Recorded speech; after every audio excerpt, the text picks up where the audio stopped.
Sing nyata terkait ruang dan waktu. Kita tahu nak Madinah Mekah niku saniki dihitung 460 kilo. Pinten 460 kilo. Jadi secara fisik jelas tiang hijrah niku menempuh jarak 460 kilo.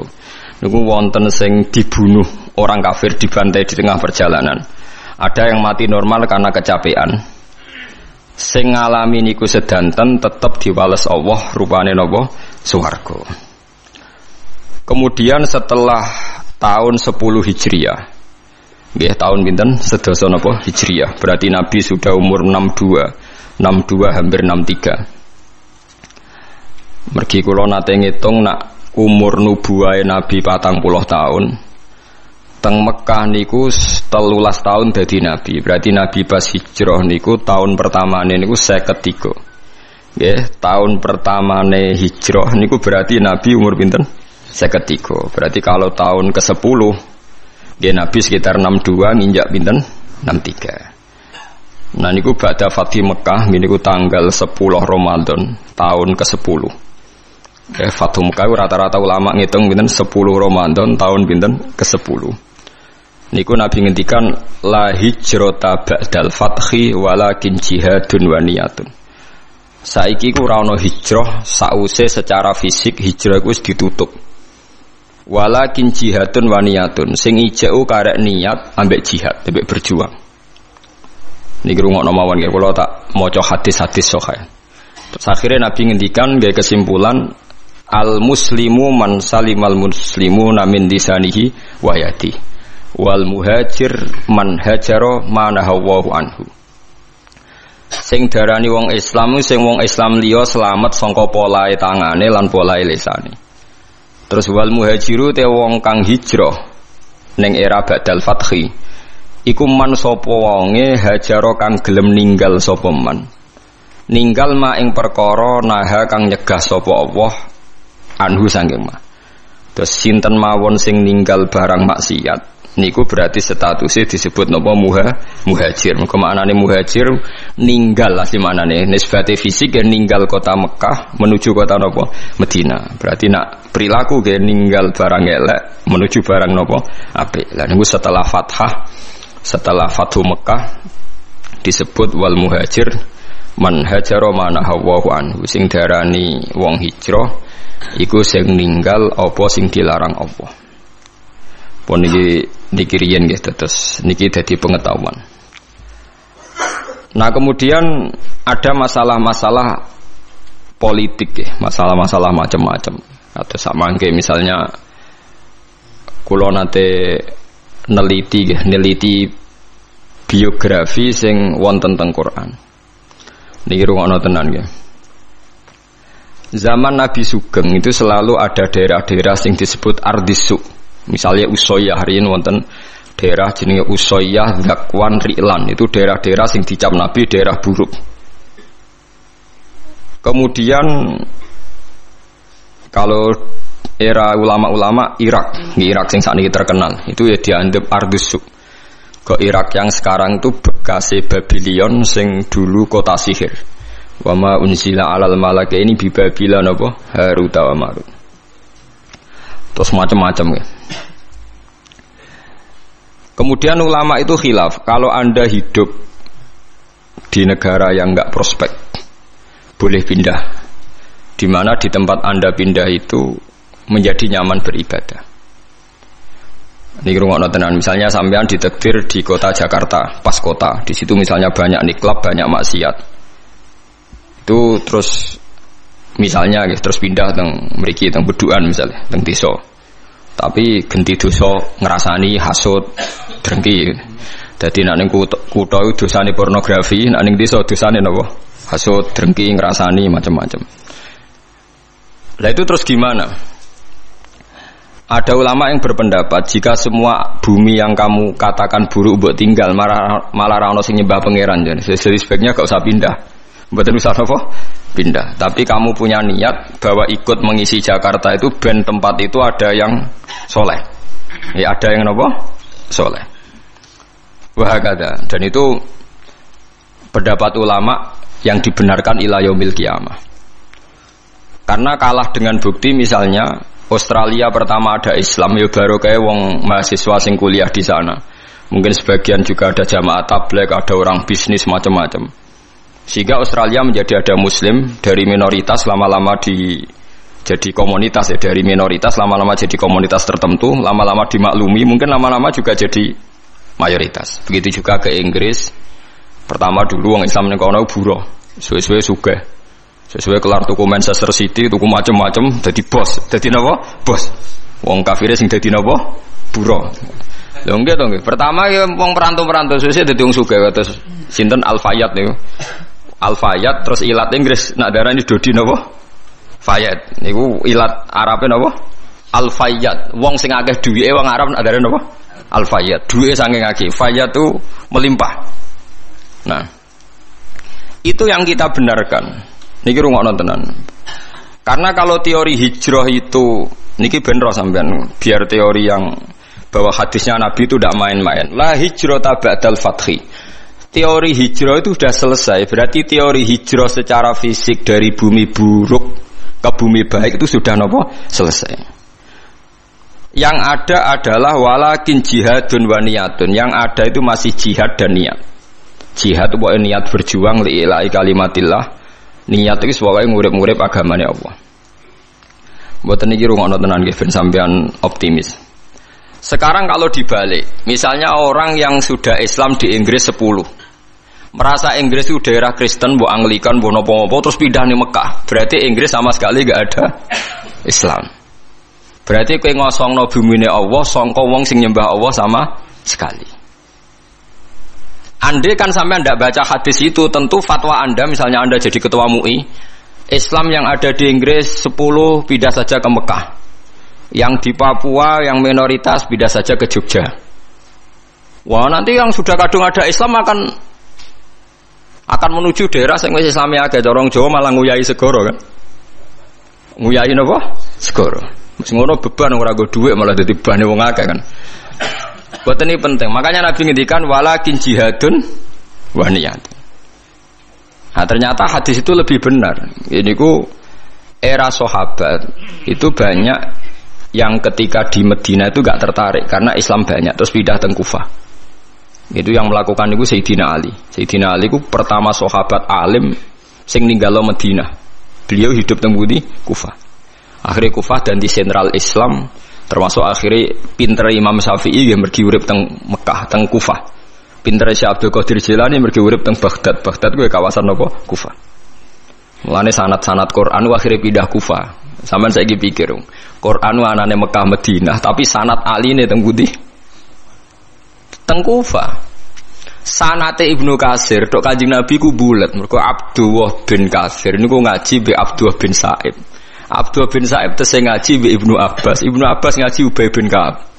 Berarti munculot pinten 4. Ubay bin Ka'ab lagi ngaji ning Nabi. Cepet Imam Asim. Imam Asim tiang Kufah. Imam Asim di guru jenenge Abdurrahman As-Sulami. Ini langsung ngaji Sayyidina Ali. Sayyidina Ali ngaji sinten? Ngaji Nabi. Kenapa? Karena Sayyidina Ali pindah teng pundi? Kufah. Di Mekah sing pusat Islam sanate mbulet. Tuke Kanjeng Nabi.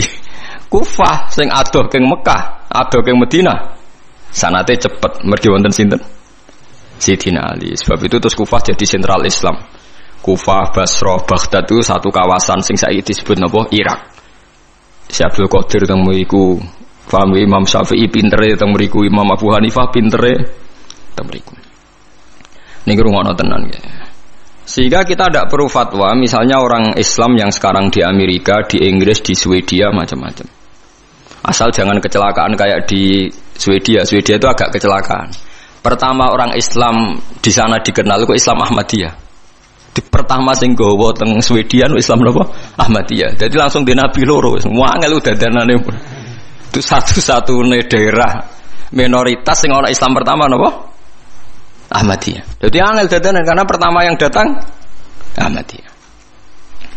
Faham gitu, ada sampean bertahu titik perkara. Jadi hadis itu ada di Bukhari, di Muslim, Mang Nabi ngendikan la hijrata ba'dal fathi walakin jihadun wa niyatun. Berarti sudah ada teori kalau kamu enggak nyaman di satu daerah yang minoritas, kamu harus ke mayoritas enggak? ya kemana saja asal Anda niat baik dan ada peluang baik, lakukan. Itu ada seorang tanya sama Kanjeng Nabi, ya Rasulullah saat di sini bisa baik. Nabi ngendikan al ibad ibadullah wal bilad biladullah fa haitsu ma asabta khairan fa aqim. Negara ya wae pangeran, kabeh kawula ya kawulane pangeran. Pokoke kowe anggere entuk apik ning kono ya semukim ning kono. Itu yang menginspirasi Islam Gujarat, manggon Aceh, dagangan itu rabi barang macam-macam terus dadi Islam teng pundi? Aceh. Nah, Aceh sanak putune ponakane do ning Ampel, ning Ampel. Terus ono Raden Fatah pindah ning Demak, suwe-suwe tok Jipang Panolan. Suwe-suwe terus tok Jogja, Sutawijaya, Bupati Wijaya terus tok sampeyan barang niku wis endi sing ketemu, wis pokoke endi sing nyaman cocok. Terus nomor faktornya katut babon, bukan katut jago, pokoknya angger cocok untuk ridhani Allah nggih. Fahaitsu ma asabta khairan faqim. Di mana saja kamu menemukan kebaikan, faqim, maka kamu harus di situ. Paham? Maka kamu harus nopo? Di situ.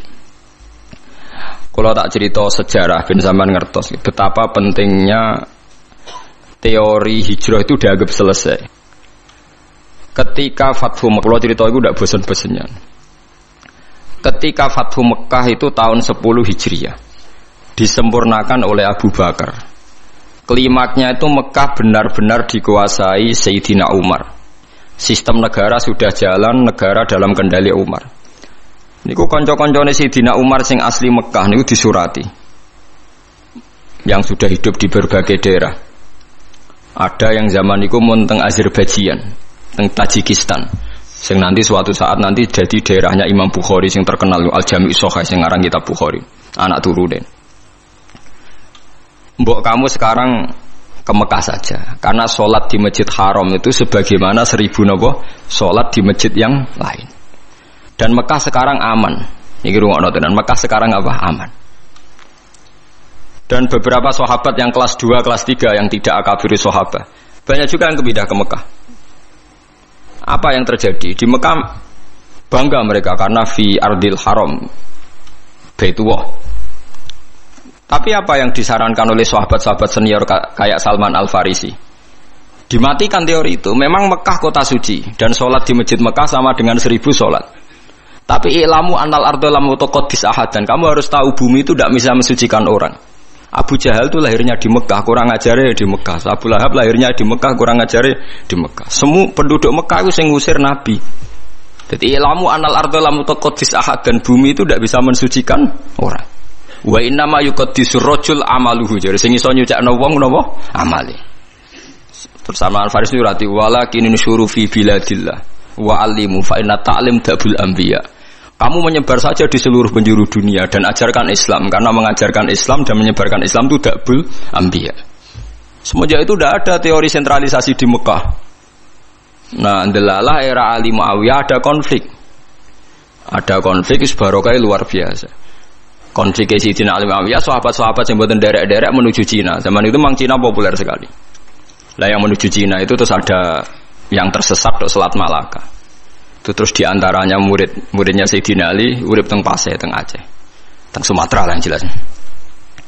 Sehingga Islam di Aceh itu tua sekali, karena rata-rata sejarawan yakin Islam di Aceh itu zaman sinten Sayyidina Ali. Jadi kowe kudu roh. Jadi artinya andai kan teori hijrah itu dipakai, tentu semua ini haram karena menuju bumi yang belum nyembah Allah, gitu, paham ya? Andai kan teori hijrah itu dipakai, berarti perjalanan ini haram semua kan, dari Mekah Madinah malah menuju bumi yang belum menyembah Allah. Tapi kalau pakai teori Dabul Anbiya bahwa menyebarkan Islam itu watak para nabi, malah keinginan kita dari yang tidak ada menyembah Tuhan kita ke sana biar ada yang menyembah Tuhan. Aja malah tahsilul hasil rebutan tongkat masjid itu malah perkara. Mulane kula anggere ngomong santri-santri kula ki ora usah urip ning Rembang. Ning Rembang wong alim pirang-pirang mesti mahjub. Ben dadi kiai ning Irian Jaya ta ning Papua, kan iso kiai ke level provinsi paham perkarane itu kan. Jangan-jangan kita sekarang dicoba pangeran hasud iku mergo gawane nguyai segara, paham ya tahsilul hasil. Jadi paham gitu. Jadi ini penting. Meskipun kita mungkin nggak bisa melakukan, tapi sampean tahu bahwa Islam secepat ini menyebar di dunia. Barokah fatwane Salman Al Farisi dan beberapa sahabat. Annal ardo lam tuqaddis ahadan. Bahwa bumi itu tidak bisa mensucikan orang. Bukti ini Abu Jahal lahirnya di Mekah, uripe di Mekah, kelakuannya ora karu-karuan. Sing wong Madinah lahirnya ning Yasrib, pedalaman. Jadi sahabat napa Ansor. Semenjak itu sahabat itu gak pati fanatik urip ning Mekah. Mulai sahabat akabir sahabat ada yang hidup di Mekah. Mulate sanate Abdullah bin Kasir sing wong Mekah.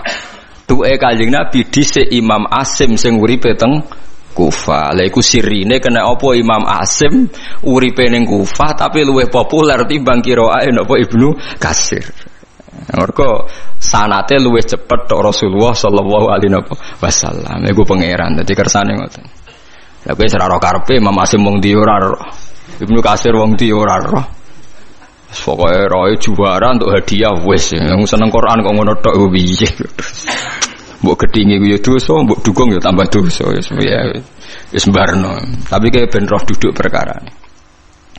Paham ya, terus kula suwun enggak boleh menafsirkan Quran kecuali dengan hadis sahih. Lah hadis sahih paling masyhur di Bukhari Muslim itu memang Nabi berkali-kali ngendikan la hijrata ba'dal fathi walakin jihadun wa niyatun. Nah begitu juga sekarang ke mall misalnya, orang ngajak anak cucunya ke mall atau ngajak ponakane marung ning warung rodo enak, itu juga termasuk jihad dan niat ketika sudah menanamkan kalimat tauhid. Saya pernah baca, memang saya benar-benar baca kitab, buatan akal-akalan kulo. Ada seorang wali yang akan jadi wali terus sampai mati ketika tausiah alal ahli, agak longgar pada keluarga. Misalnya begini, ini yang saya alami mawon nggih, mboten saya nyontokno wong liya, sing kula alami. Kula nglatih anak kula salat, wis salat Allahu Akbar. Dan bagi saya Allahu Akbar itu kalimat yang spesial. Anak saya sujud, ya sudah membaca Subhana Rabbiyal A'la, itu bagi saya spesial sekali. Tentu kalau sampean memang mukmin betul, mukmin sejati, kamu enggak usah pakai status itu anak kamu soben mangan ta ora itu goblok ya, itu bodoh sekali kalau kamu pakai status itu. Ini anak saya sudah bisa melafatkan kalimat thayyibah yaitu Allahu Akbar. Sudah bisa sujud. Ini spesial. Sesuatu yang spesial itu harus dipertahankan. Caranya gimana? Minimal seorang anak itu jangan kecewa sama bapaknya. Nah, anak seneng jajan ya jajakno. Nak seneng mangan enak ya mangan enak. Tapi semuanya ini demi mengawal kalimat tauhid dan kebenaran-kebenaran Islam yang kamu tanamkan. Jangan sampai kamu jadi kiai zuhud yang anak dikekang, kemudian anak ini pertama numpak sepeda motor disilai kancane sing ra salat, pertama nyetel tip disilai tanggane sing ra salat, sampai anak itu terus ngidolakno keluarga sing tidak salat karena lebih sehat kata dia. Sistem edekne bar magrib untuk TV haram, dolanan haram, anaknya trauma. Lah tua-tua anak nakal, mergo mulai cilik ra tau ngidolakno napa bapak. Nah ini di sini sirinya kenapa semua nabi itu melonggar anaknya. Kanjeng Nabi ini nak sholat niku ditumpai Hasan Husain. Nggih mendel mawon. Dijak sholat padahal dijak numpai Kanjeng Nabi nak pas sujud. Bahkan kabeh ulama rawi mengatakan ketika malaikat Jibril janjian ambek Nabi mboten saged masuk karena ning solowongan tempat sarine Nabi wonten jiruan. Jiruan niku kirek. Anak asu cara mriki no. Kirek. Jiruan wae. Mergo Hasan Husain niku dolanan napa? Asu. Saiki mulane anak kula nu dolanan pitik, dolanan wedhus mlebu kamar rata amuk, ijek enteng dhewe sik Hasan Husain itu dolanan asu. Tapi itu tadi berangkatnya adalah ngawal tauhid. Jangan sampai anak kita ini kecewa oleh kita. Padahal kita tahu dia sudah punya sesuatu yang spesial yaitu kalimat napa? Tauhid. Lagu sing disebut wa ja'alaha kalimatam baqiyatan fi aqibihi la'allahum yarji'un. Kowe nak pancen nabi tenan ulama tenan, kalimat tauhid harus kamu jadikan kalimat yang abadi fi aqibih dalam turunan. Itu yang dilakukan Nabi Ibrahim. Makanya Nabi Ibrahim dikatakan bapak tauhid karena dia obsesinya satu. Pokoknya kalimat tauhid harus menjadi kalimat sing abadi fi aqibih ning turunane Ibrahim. Ngeri Nabi Ibrahim. Ismail lu gak paham apa-apa blas tapi tidak bangun Ka'bah. Padahal dia tidak paham. Aris yang sekarang jadi hijir Ismail, kabeh ulama mulai Aris itu dhisik nggon nyancange wedhus Ismail. Ismail ora roh nek iku kota suci. Jadi sing sekarang hijir Ismail dhisik Aris, omah-omahan nggon wedhuse sinten? Ismail. Ibrahim ora ngloro itu ngi kota suci, menenge lek mergo saking moh ngecewakno napa. Tapi lagi-lagi saya itu sendirian, kula nu hormat be anak, tapi ya diloroi. Bahkan keluarga saya yang lebih tua dibanding saya ngloroi. Anak kok mbok manja mari ngelama.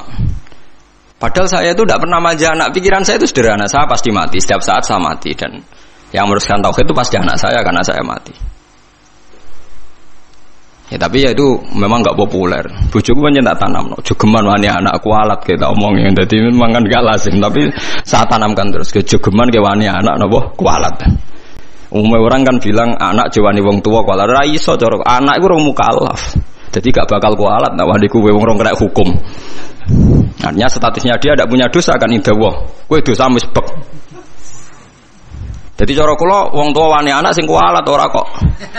Anak wani wong tua. Dan ini dah aliran sesat, ini yang benar itu menurut saya. Karena anak belum mukallaf kan? Paham ya? Jadi kula suwon latihlah sekuat-kuatnya. La ilaha illallah itu kalimat yang spesial. Mulane kula ora seneng wong khawarij.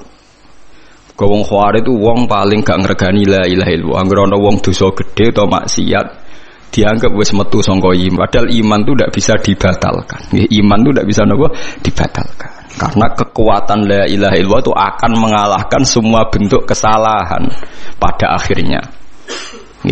Kekuatan la ilaha illallah itu akan mengalahkan semua bentuk kesalahan pada akhirnya. Delok teng hadis-hadis sahih.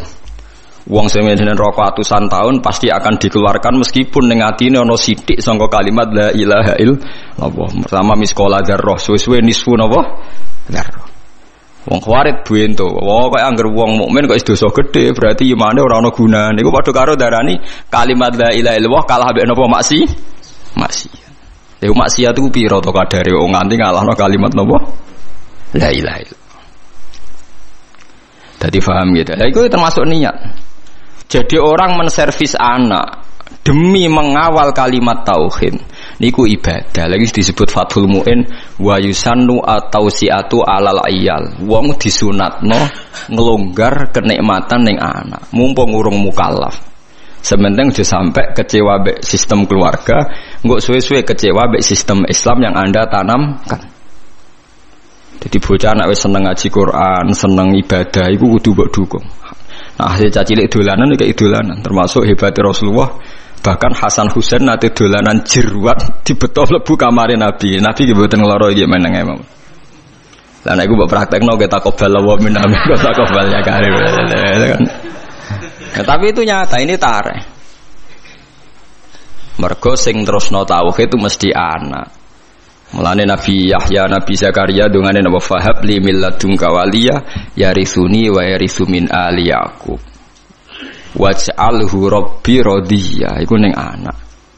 Kok anak iku iso maris. Wong santri iku napa le wong liya. Paling bedak khol kowe di-Fatihai. Mbek bedak sumpek santri meling golek kuburan. Iku ngenteni sumpek. Tapi nak anak mbok niat mate khai bapake mbok ora ngger anak mengamal soleh. Otomatis kintuk kiriman napa? Amal. Ora ana idza matabnu adam ing kota amaluhu ilam salasin sedaqatin jariyatan au ilmin yuntafa'u bi. Kowe angel kan sedaqatin jariyan butuh sugih. Ilmin yuntafa'u bi ke butuh ngalim, ora kabeh kan. Awaladin sholihin jek enteng, anak kan kowe mesti duwe. Malah akeh-akeh anak ora jelas. Nah, cara kula milih yang ketiga mau awaladin sholih. Kan hanya butuh status soleh. Soleh kelas-kelasan. Soleh pertama yang penting lafadz la ilaha illallah Muhammadur Rasulullah. Kula ndak akan bosen ngomong ini sampai kula mati. Ngene wae, wong tuwa iku kudu hormat anak. Kula maca teng kitab Mizan Kubra ngeten. Wa min adabil anbiya takrimul aulad. Terus adabe para nabi ku mulyakno napa? Anak. Tapi ning Jawa gak populer. Lho kula cara pantes basa mbek anak kok. Anakku rasa basa lah, tapi kan darane sesat. Jadi adabe para nabi mulyakno anak karena anak iki sok ben sing lebih panjang waktunya untuk membawa napa tauhid. Paham ya, mulane Sampeyan delok teng ngene critane Quran iku nak ndelok hubungane Nabi be anak kan luar biasa. Napa? Luar biasa. Masuk wa barrom biwalidati. Sebagian rebana wa atenaul hukma napa sobiya. Mergo mulai cilik nak dididik mesti padha-padha kena hitop ya Yahya khudil kitab napa bikuwa wa atenaul hukma sobiya. Terus wa hananan min ladunna wa zakah wa kana taqiya. Hananan maknane sifat aris, sifat seneng. Hanan maknane seneng nyaman. Jadi hubungannya anak mbek wong tuwa kudu nyaman. Tapi nyamane ora krana nafsu, tapi sudah diikat kalimat nopo tauhid. Kan lucu kan, ini rungokno tenan iki. Kadang wong salah kaprah. Saiki sampean tak bedheki. Ruhin dipateni dosa perkarane apa? Ahli tauhid kan. Wong nek nglafadzno la ilaha illallah haram dipateni. Berarti ruhin haram dipateni mergo apa? Nglafadzno la ilaha illallah. Nah, sekarang lebih meningkat lagi. Al muslimu alal muslimi haramun damuhu wa maluhu wa irduh. Wong nak wis Islamu haram donyane mbok gasap, haram harga dirine mbok lecehno. Paham ya? Haramun damuhu wa maluhu wa irduh. Irduh harga dirine. Dikira oleh ngomong li wong goblok, ngomong ilmu nemen-nemen nganti iku kaya manuk ketulup iku ora oleh.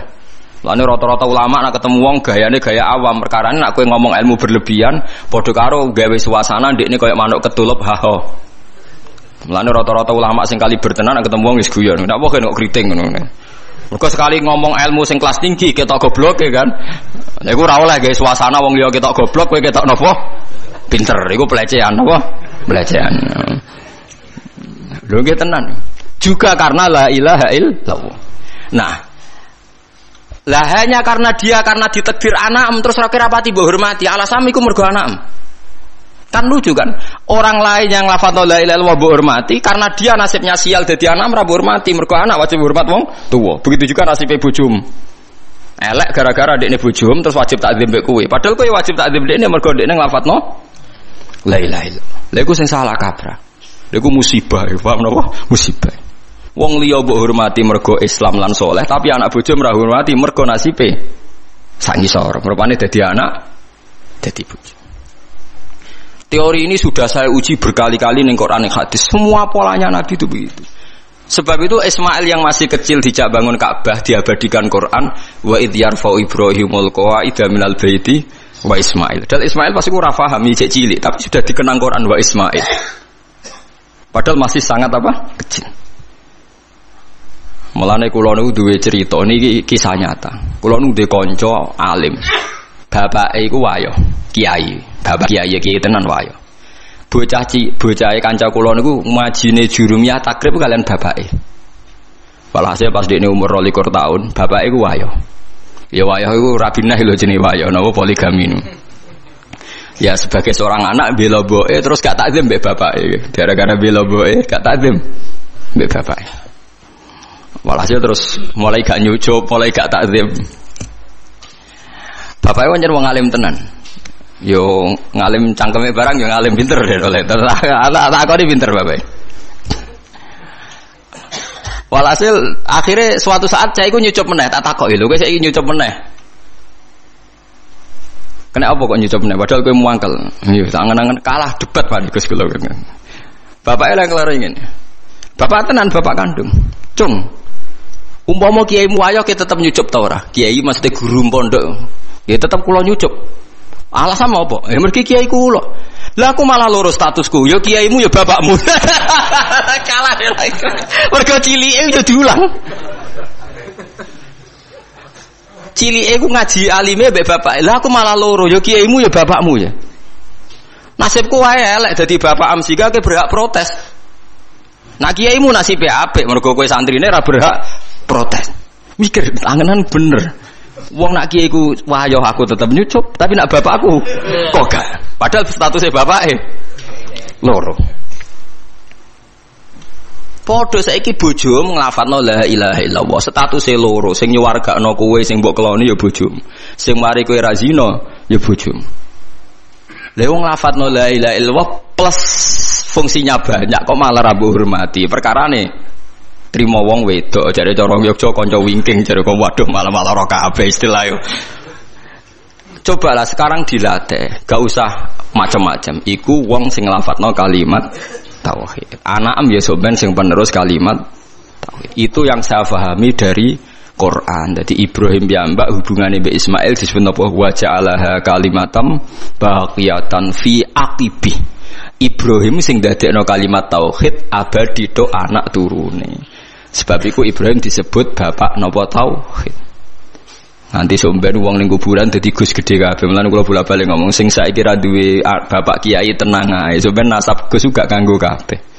Tiap wong mati takoki iman abuka kan jawab sinten Ibrahim. Dadi kula ngalime ngeten somben padha mek ruhin paham. Kula ajare rada keberatan mek ajaran niku. Tapi piye bener. Lah misale kula salime ngeten bapak kula kiai somben ning kuburan padha bapak sapa Ibrahim. Ruhin takoki sapa kan bapak Ibrahim. Ya itu silsil karena Ibrahim yang paling punya obsesi mengabadikan tauhid tok dzurriyyah ila yaumil qiyamah. Ya saiki ora wong obsesi mbek anak iku ora perlu tauhid. Anakku tak rumah cah ben sampeyan ngrumah aku. Dadi kapitalistik. Kula mboten sombong, anak kula nu kelas SD kelas tunggal sing lanang. Biasa tak jak bakas mati. Nggih biasa mawon sing kelas 6 SD nggih biasa tak jak bakas mati. Nanti kalau bapak meninggal kamu tetap senang Quran ya, jangan usah senang dihormati orang. Sering tak lunga dhewean ngebis, karena tak latih. Jangan sampai nanti senangnya Quran itu karena biasa dihormati orang. Nanti bahaya. Wong hormati kok dok seran, kadang seneng kadang ora. Tidak latih. Saya sendiri masih melatih diri saya sendiri. Jangan sampai saya hafal Quran seneng karena dihormati orang. Nanti kalau kecewa nanti saya mutung. Tak latih. Sering hidup sendiri, sering. Biar gak kulino taklek, gak kulino napa taklek. Sampeyan tak ceritani kenapa ilmu saya manfaat di antaranya gara-gara gawe kopi dhewe. Lho ki kula pertobatan. Saya itu kalau bikin kopi jam 4:30 itu bikin sendiri. Karena sederhana teorinya, sampean ben ro ilmune ulama ya. Allah kan dawuh fasabbih bihamdi rabbika qabla tulu'i syamsi wa qabla ghurubiha. Kamu baca tasbih sebelum matahari terbit. Sanggup ae 4:30 atau jam 5 lah. Gus tangi turu kepengin gawe kopi. Entahlah nanti kalau saya sudah tua mungkin tidak kuat. Kalau masih kuat pun tidak saya bikin sendiri kayak kopi. Teori saya sederhana. Gusti kula nu nak gak badhe gawe kopi ini badhe seneng. Nak badhe seneng mengke kula eling jenengan. Jenengan maringi rezeki kula kopi terus melek terus seneng. Kok kopi nu radi kados wine, kados khamr, nanti kan apa? Khamr. Dadi rondo mabuk jenenge. Khoyal lagi. Jare kanca kula, kenapa kok seneng ngombe kopi? Walah Gus nglalekno utang. Mergo sejarah kopi. Saya pernah baca sejarah. Kopi di Italia pertama itu jek darani wine of Arabic. Mergo wong pertama wong Itali ngombe khamr, bareng kenal pedagang Arab ngombene kopi. Bareng diombe kok padha-padha nglalekno masalah. Mulane jek darani wine of Arabic. Mulane wong Itali nak darani kopi iku wine wong Arab. Pamane khamre wong napa? Arab. Mulane kena apa santri wong melarat seneng ngopi iku rodok khamr, Pak. Mergo padha-padha nglalekno napa? Masalah. Jadi ada orang Eropa itu pernah lama darani kopi iku waene wong napa? Arab, wong Islam. Kita dudono sejarah. Mulane nek ape ngopi sing eling pangeran mergo rodok napa nyabu, Pak. Rodok napa? Nyabu. Nah, artinya sederhana. Niki mboten kula mboten ujub mboten, tak contohno sing kehidupan keseharian. Mergo khairukum li ahli wa ana khairukum li ahli. Wes ki ape seneng. Ape seneng gawe kopi nak kowe dhewe sing lakoni kan ndak banyak taklek. Taklek itu menggantungkan sesuatu pada orang lain jenenge napa taklek. Misale gugah bojo. Yo nak bojoku tangine mbek senyum, nak mbek merengut.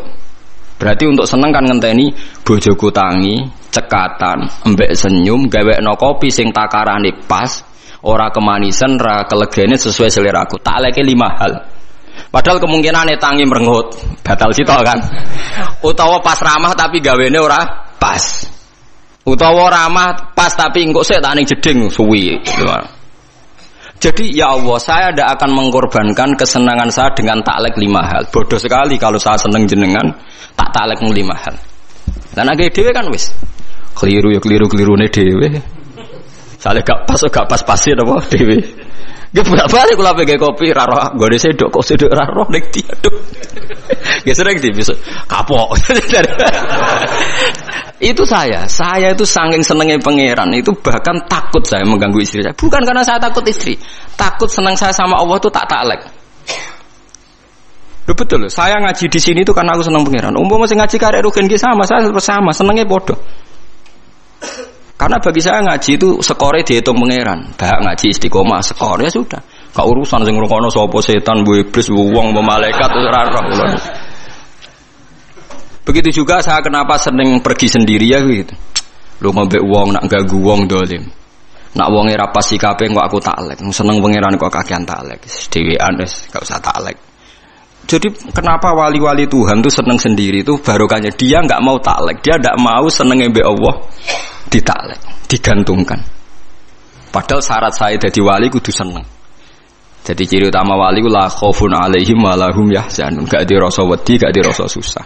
Qul bi fadlillah bi rahmati fa bidzalika falyafrahu. Lah seneng tuh tentu kan butuh sekian perangkat karena kita kadang bersentuhan sama pihak lain. Itu tadi jika Anda seneng ngopi dek bergantung, gugah bojo, kemungkinannya kan 5 hal tadi. Tangi merengut. Lah lucunya kemungkinan pertama itu paling sering. Lah itu kan bertaruh sekali kan. Pemenang kue rapati kelar nafakoi dek gugah bar, wah malah perkara. Wah itu potensi keburukannya kan lebih banyak kan. Lah wong kok berjudi, paham nggih? Wong kok apa? Berjudi. Gawe dhewe kan beres. Gawe dhewe sing ngombe kopi, ngefly sithik-sithik wis damai napa? Damai. Jadi wong nak seneng pangeran tenan, bahkan perangkatnya disiapkan sampai begitu.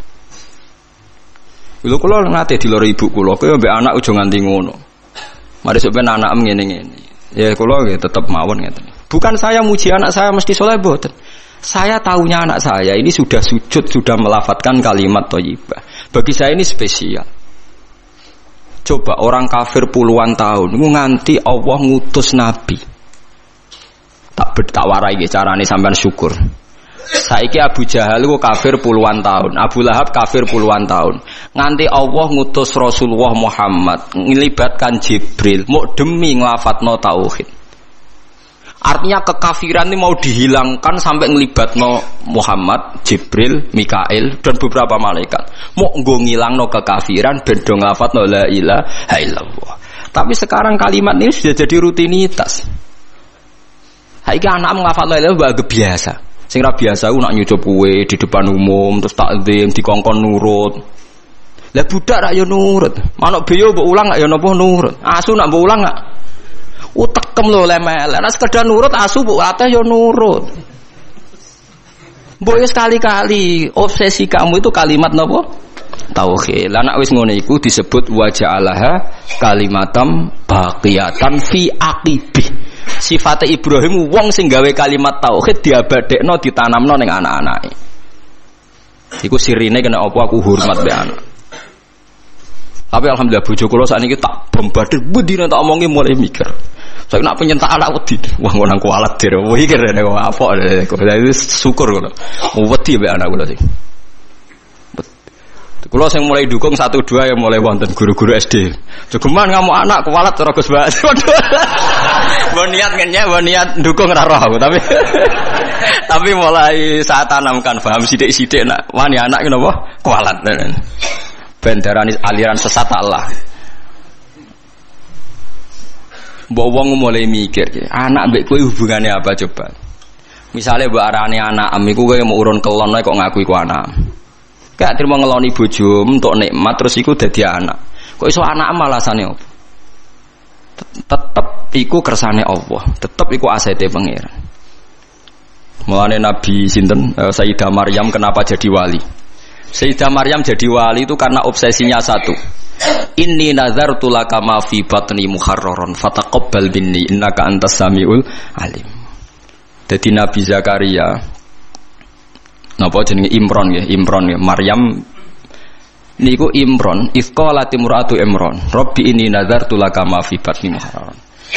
Ibuke Maryam dadi wali wedok iku gara-gara Gusti sing teng weteng kula ni saya nazarkan khusus untuk mengkhidmati agama engkau. Inni nazartu laka ma fi batni muharraran.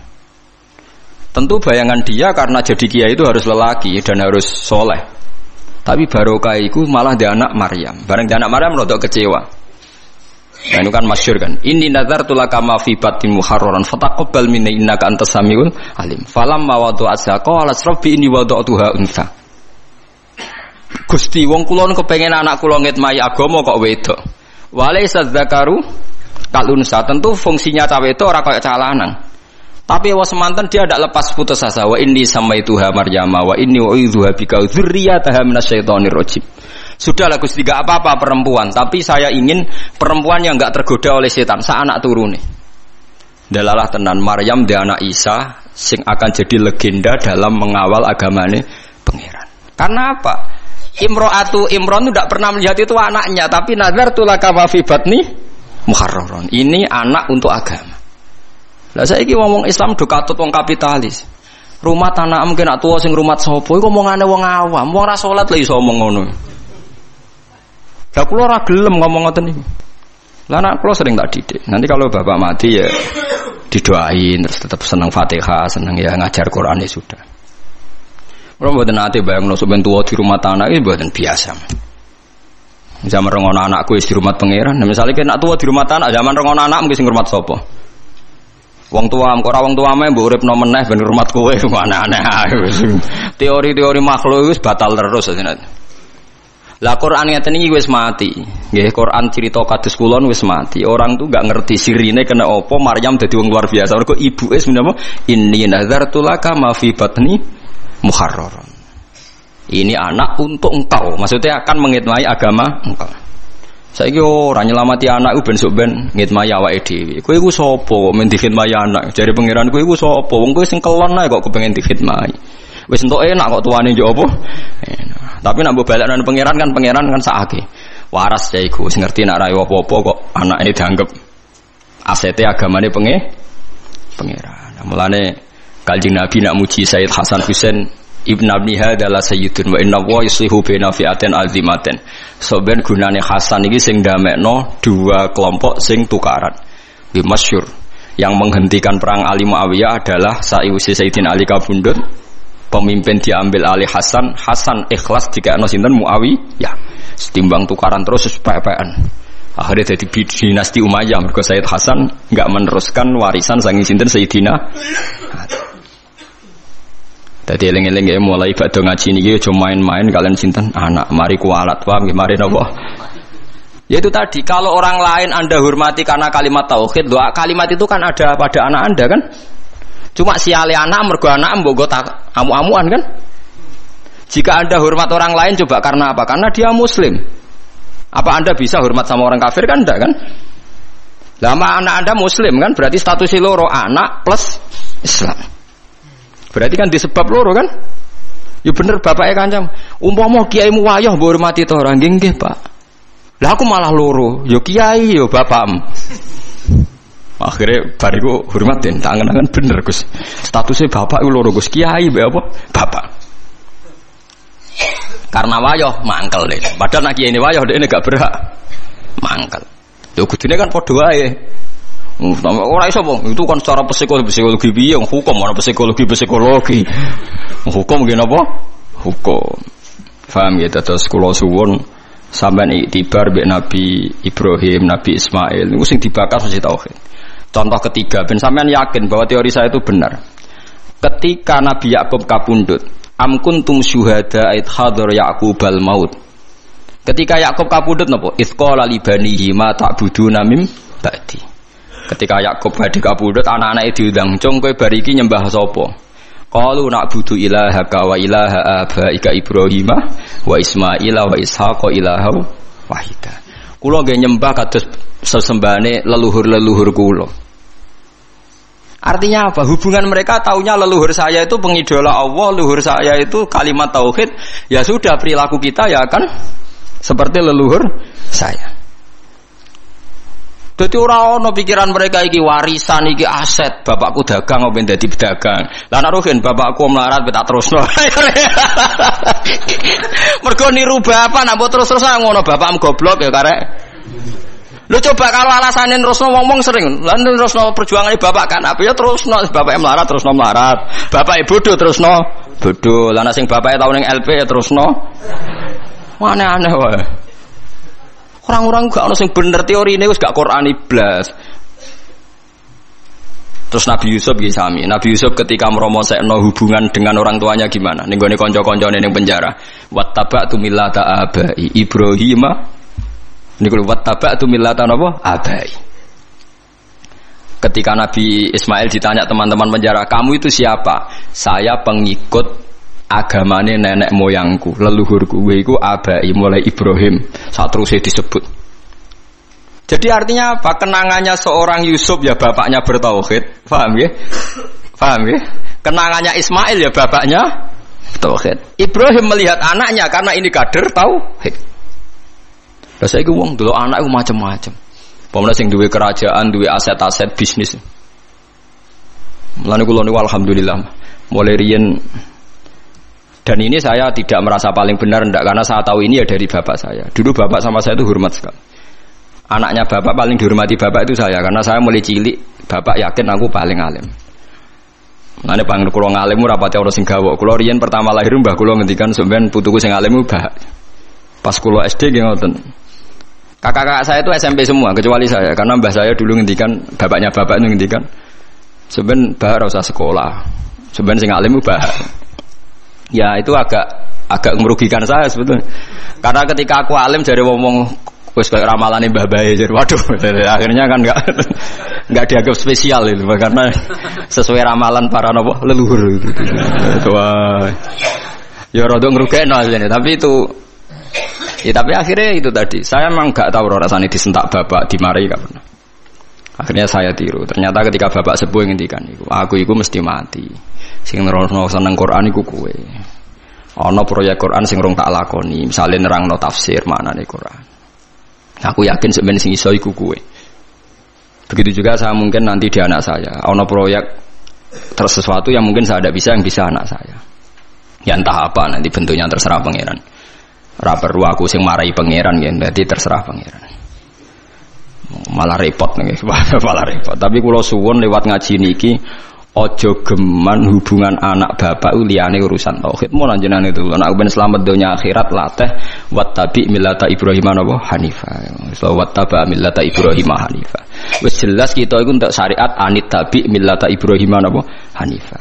Lah milai Ibrahim ku nganggep anak iku aset napa tauhid. Disebut napa wa ja'alaha kalimatam baqiyatan fi aqibi. Jadi kalau nak manani wa ja'ala lan gawe sapa Ibrahim ha ing kalimat tauhid digawe kalimatan ing kalimat baqiyatan ingkang abadi fi aqibihi ing dalam anak turune Ibrahim. Lah untungnya Allah nganggep anak turune Ibrahim mboten genetik. Genetik dan tidak genetik ku apikane pangeran.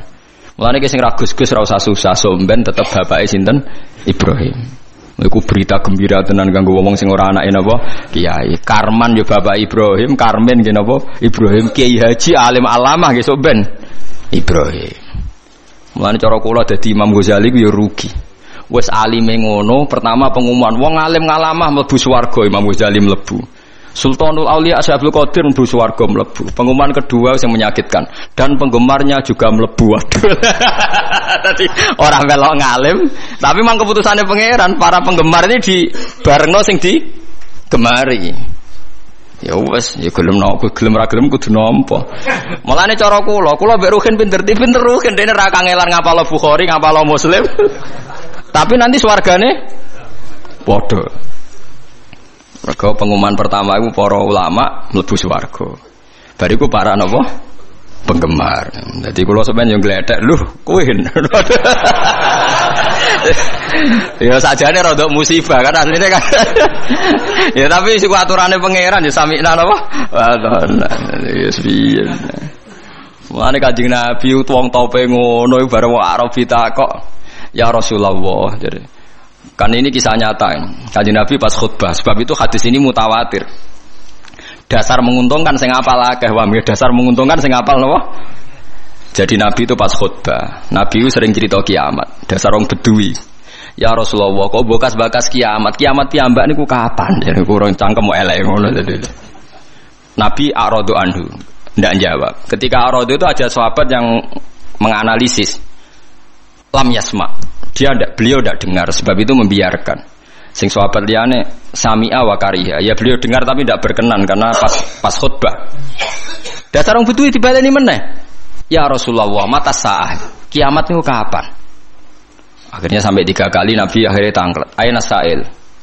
Yang tanya siapa tadi? "Ha ana ya Rasulullah, saya aja." Bedui. Terus Nabi ora goblok takok, "Ma'adattalah." Lalu kamu takok kiamat itu persiapan mau apa ya?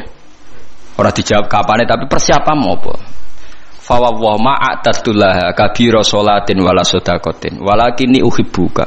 Kula persiapan kiamat ndak banyak ya Rasulullah. Salat nggih rapati akeh, poso rapati akeh, kula seneng jenengan. Nabi ngendikan antama aman ahbabta ya. Kowe padha karo sing kowe awor wong sing mbok seneng. Iku sahabat sak masjid sing mangkel kabeh akhirnya paling disenengi wong iku. Gara-gara kata sahabat kita ini tidak pernah dengar hadis Nabi segembira hadis ini.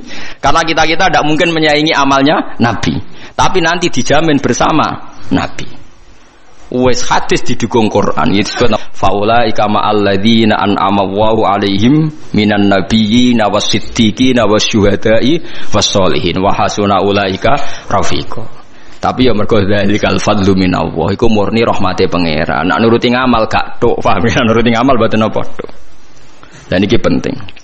Karena tadi semuanya ini diikat kalimat tauhid. Kowe seneng Nabi mergo barokah kalimat tauhid. Dan hubungan kita mbek Nabi lancar sepanjang tauhid ini masih ada. Mulane ketika Nabi syafaat saya bagi siapa saja yang melafadzkan la ilaha illallah. Ujung-ujungnya juga karena kalimat. Nah, kalimat ini sudah dilafadzkan oleh istri kita, oleh anak kita, oleh cucu kita. Tapi gara-gara mereka di bawah kita, mereka tidak spesial. Kon nggih kopi ora gelem ngamuk. Anak diundang ra moro ngamuk. Ini kan kurang ajar sekali. Bagaimana kalimat yang begitu spesial dia punya, gara-gara nyepelekno barang yang memang sepele kowe ngamuk dekne. Padahal dekne tetep de hal yang nopo? Spesial. Rupane kalimat nopo? Tauhid. Itu gale ana wong nggawa emas akeh, kalunge emas, gelange emas, barang mecahno gelas murah mbok amu. Wong goblok. Angger sing pecah gak mase ra wis. Mestinya Anda melihat anak itu gitu, angger sing pecah gak tauhid ra ya wis. Mulane terima mecahno gelas keben. Biasa mawon. Jadi kalau saya bukan ujub menceritakan keluarga saya, boten iki adate Nabi kalau ngajari agama itu dimulai dari keluarga. Khairukum khairukum li ahli wa ana khairukum li ahli. Jadi yang terbaik dari kalian adalah yang cara mengelola keluarga secara baik. Difahami. Jadi kena jajan ning mall mbek anak utawa nyenengno anak. Iku aja krana kedunyan atau hadun nafsi, tapi hadiah untuk orang yang sudah ngelafal kalimat tauhid.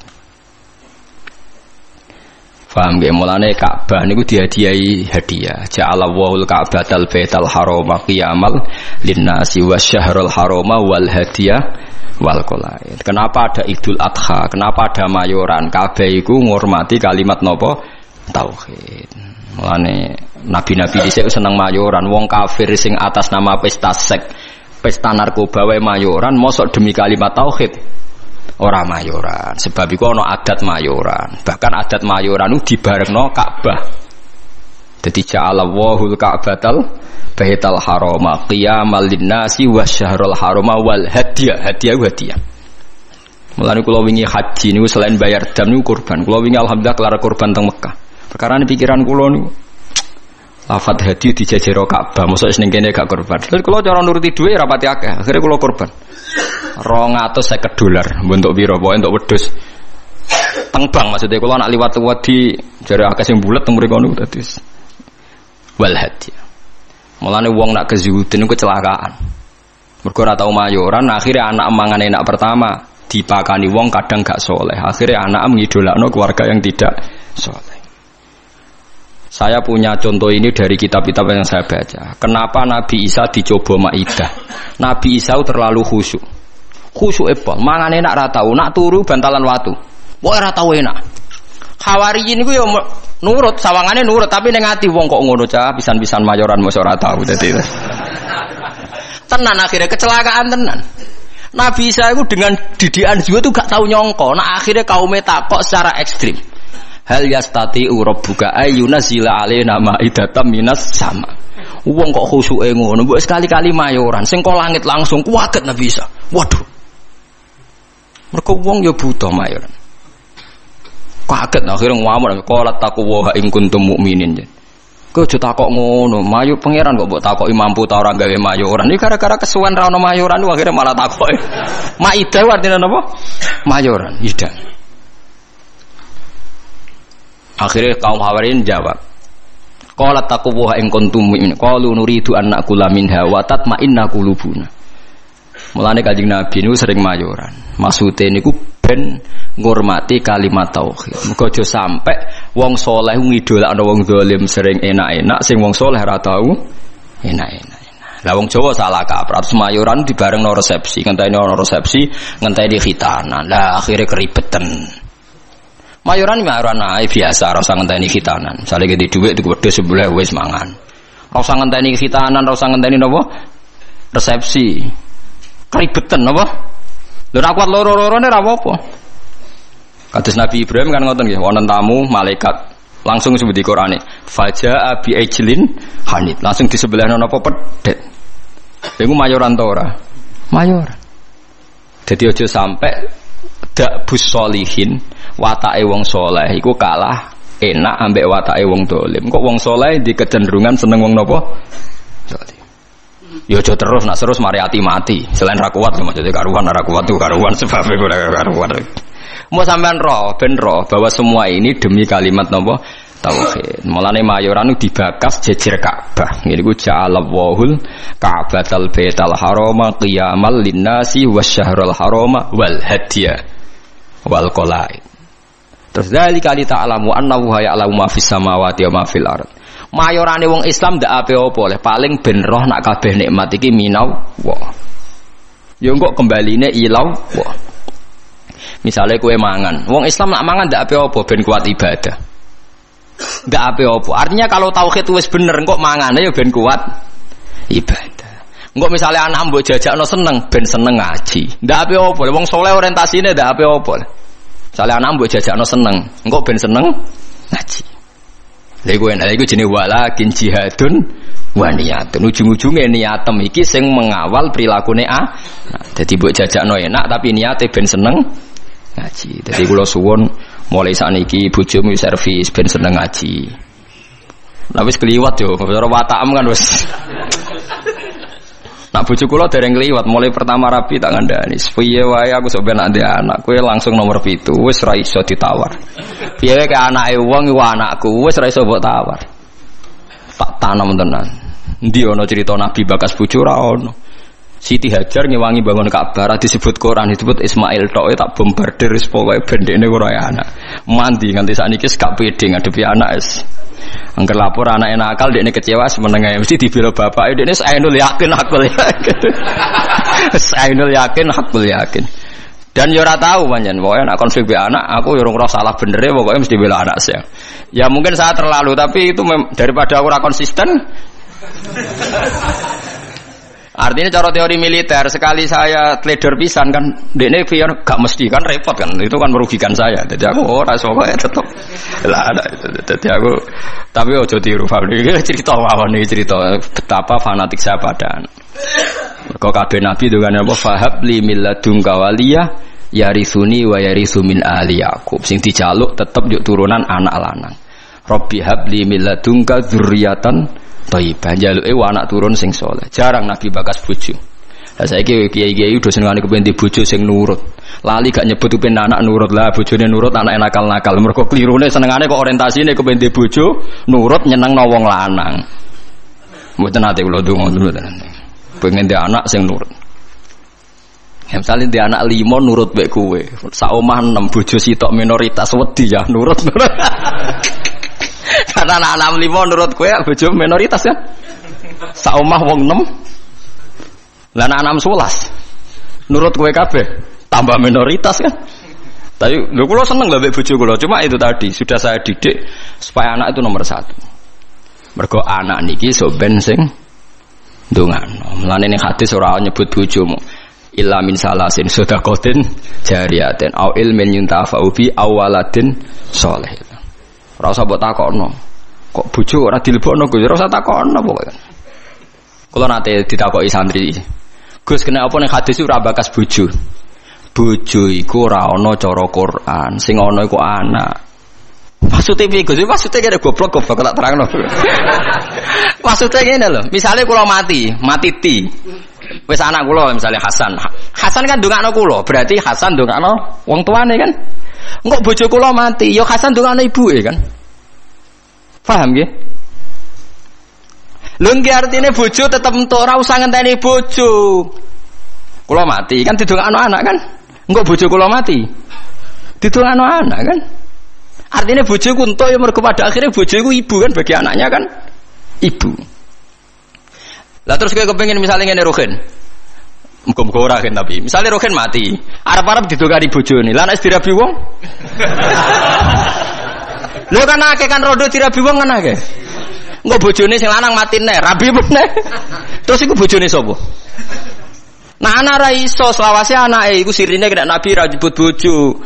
Sing jamin nek ejek bojone sapa?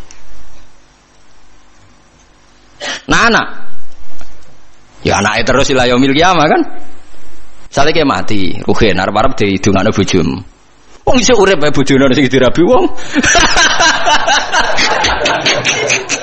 ya pegatan nak terus dirabi wong pemene wis apa artine umpama Nabi ngendikan au zaujatin sholihatin tatulah ijek bojo ta ora kan paham ya lho kok berarti do takut istri kata jawab kasih udah rahasia.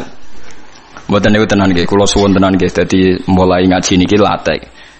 Anak kita ini sudah punya kalimat napa spesial, rupane kalimat napa tauhid. Yang kalimat ini direwangi Allah ngutus Jibril, ngutus Kanjeng Nabi Muhammad, ngutus Mikail untuk kalimat tauhid.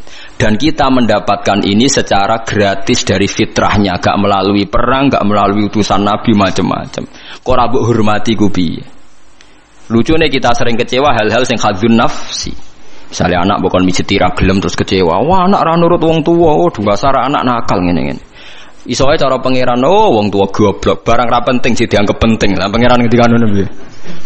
Aku yakin pangeran ning aras ngendikane ngono. Oh, dasar orang tua bento, barang ra penting sih dianggap penting. Ayo nak pangeran takokane ngono piye? Dan mungkin kan? Karena Allah ngekek hak cacilik dolanan karwar rufi al-qalamu an salasin. Wong telu ora kena dihisab. Cacilik nganti balik ayo jelas dijamin hukumnya pangeran. Ora kena disalahno. Pangeran sing pangerane ra iso nyalahno perkarane wis dijamin. Cacilik ra salat pangeran nyalahno ta ora? Mboten kan? Cacilik udo pangeran nyalahno ta ora? Mboten kan? Kowe trimo bapake. Aku yakin, ngomong tak omongi ngono dugu ya. Aku yakin pangeran ning aras ngendikane kowe wong tua goblok, barang ra penting jadi dianggap apa? Penting. Wong sore Gus ra gelem wadus bocah kok cara pangeran ora penting. Akhirnya mulai rubah. Bareng rubah sing anakku teperan akal anak jiran bedok kaya ora ngono. Pokoke iki ajaran iki tanamno.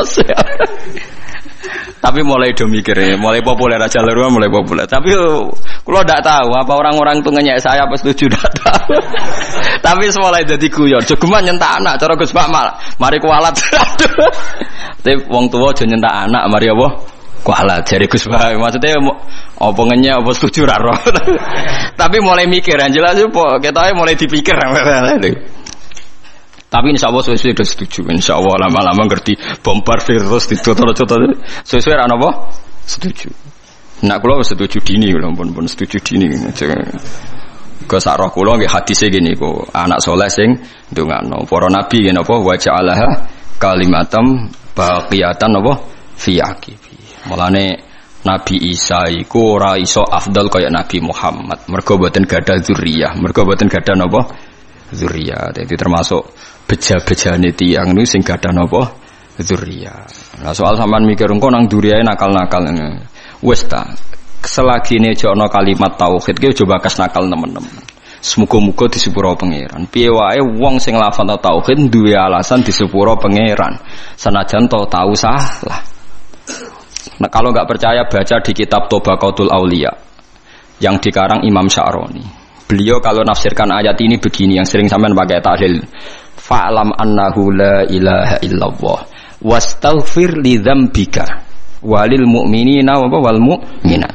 Niku dawuh Hasan As-Sadili nak nafsiri ngeten. Fa'lam annahu la ilaha illallah wastaghfir bidzalikal kalimat. Setelah kamu tahu la ilaha illallah, mintalah ampun karena kalimat itu. Karena siapapun yang lafadzkan kalimat itu, mbok dosa kaya apa mungkin disepuro. Karena berarti dekne gak musyrik.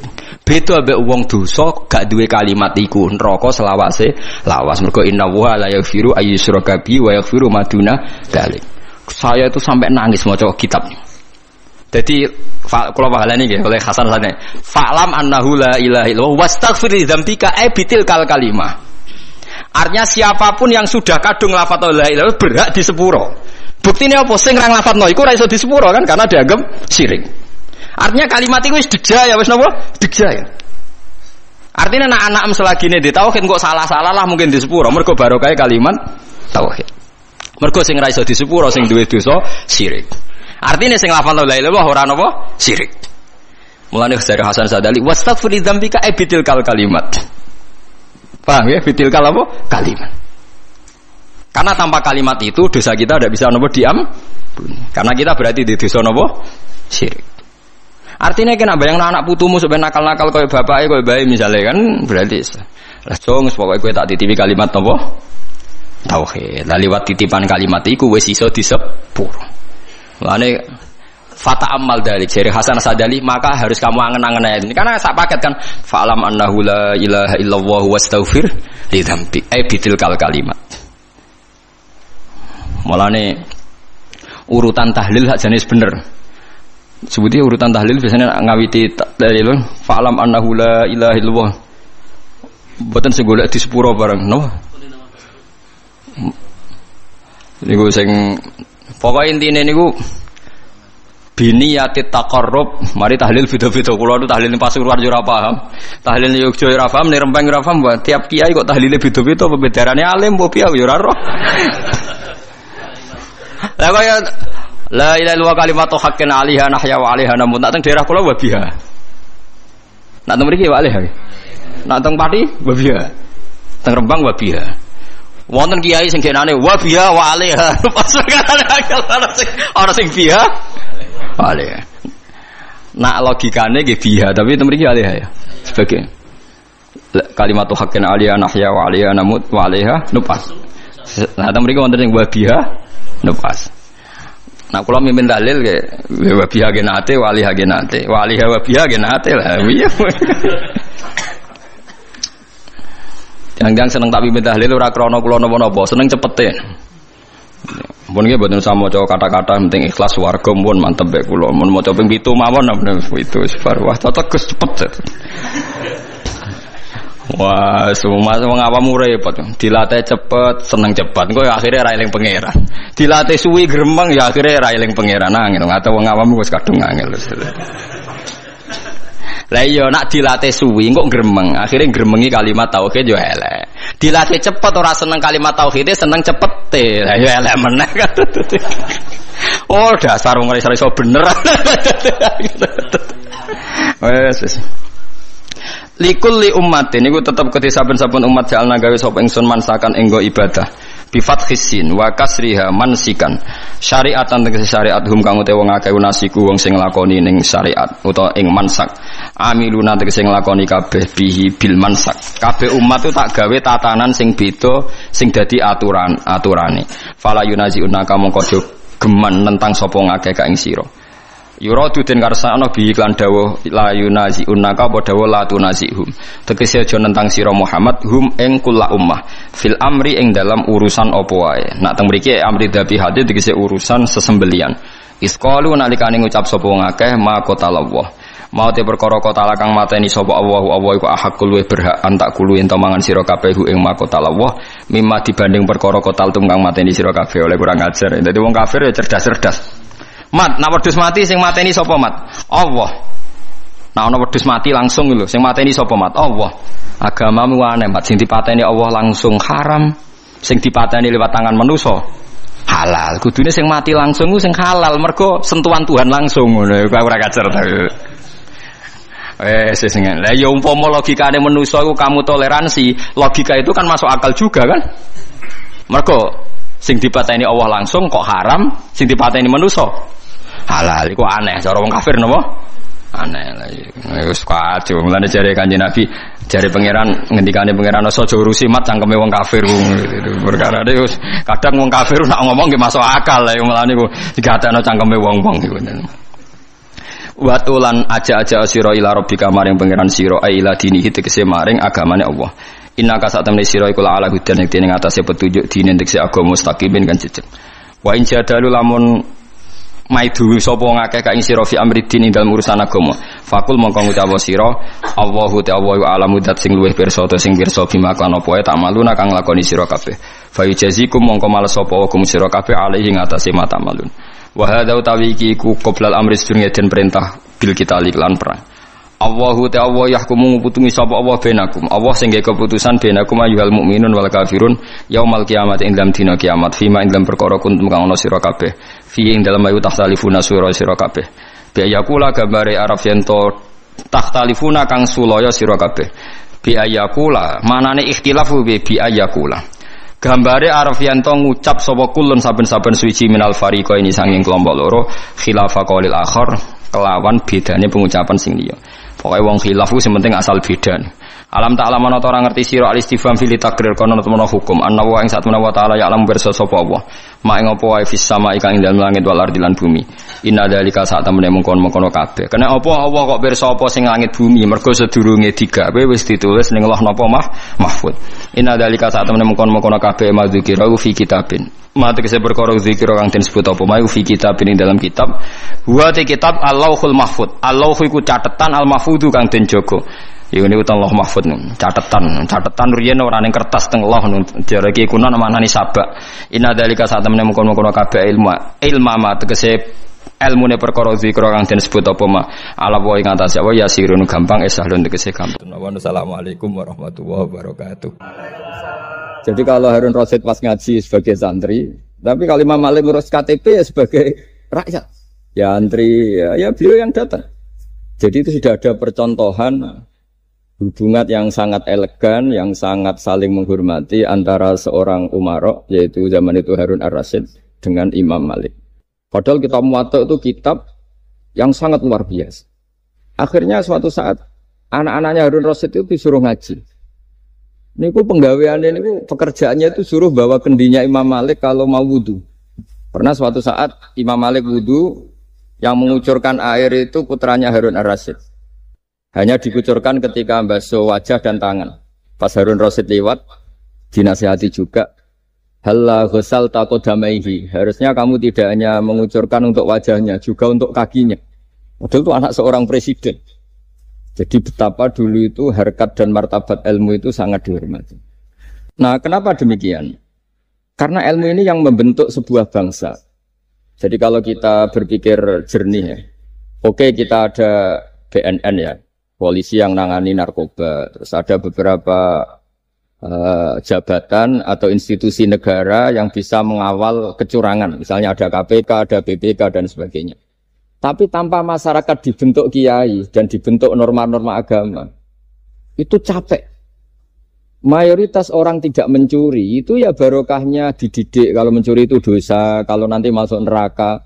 Sebelum ada KPK dan BPK, itu orang tidak nyuri ya sudah banyak. Karena memang tidak nyurinya itu faktor agama, bukan karena takut KPK.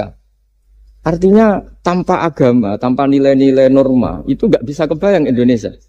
Karena orang nanti nggak maksiatnya atau nggak salahnya itu takut aparat, bukan takut Tuhan. Makanya kalau guyonan anekdot khas itu ada orang melanggar rambu-rambu, ketangkep polisi. Kamu nggak tahu kalau ini larangan? Ya tahu Pak.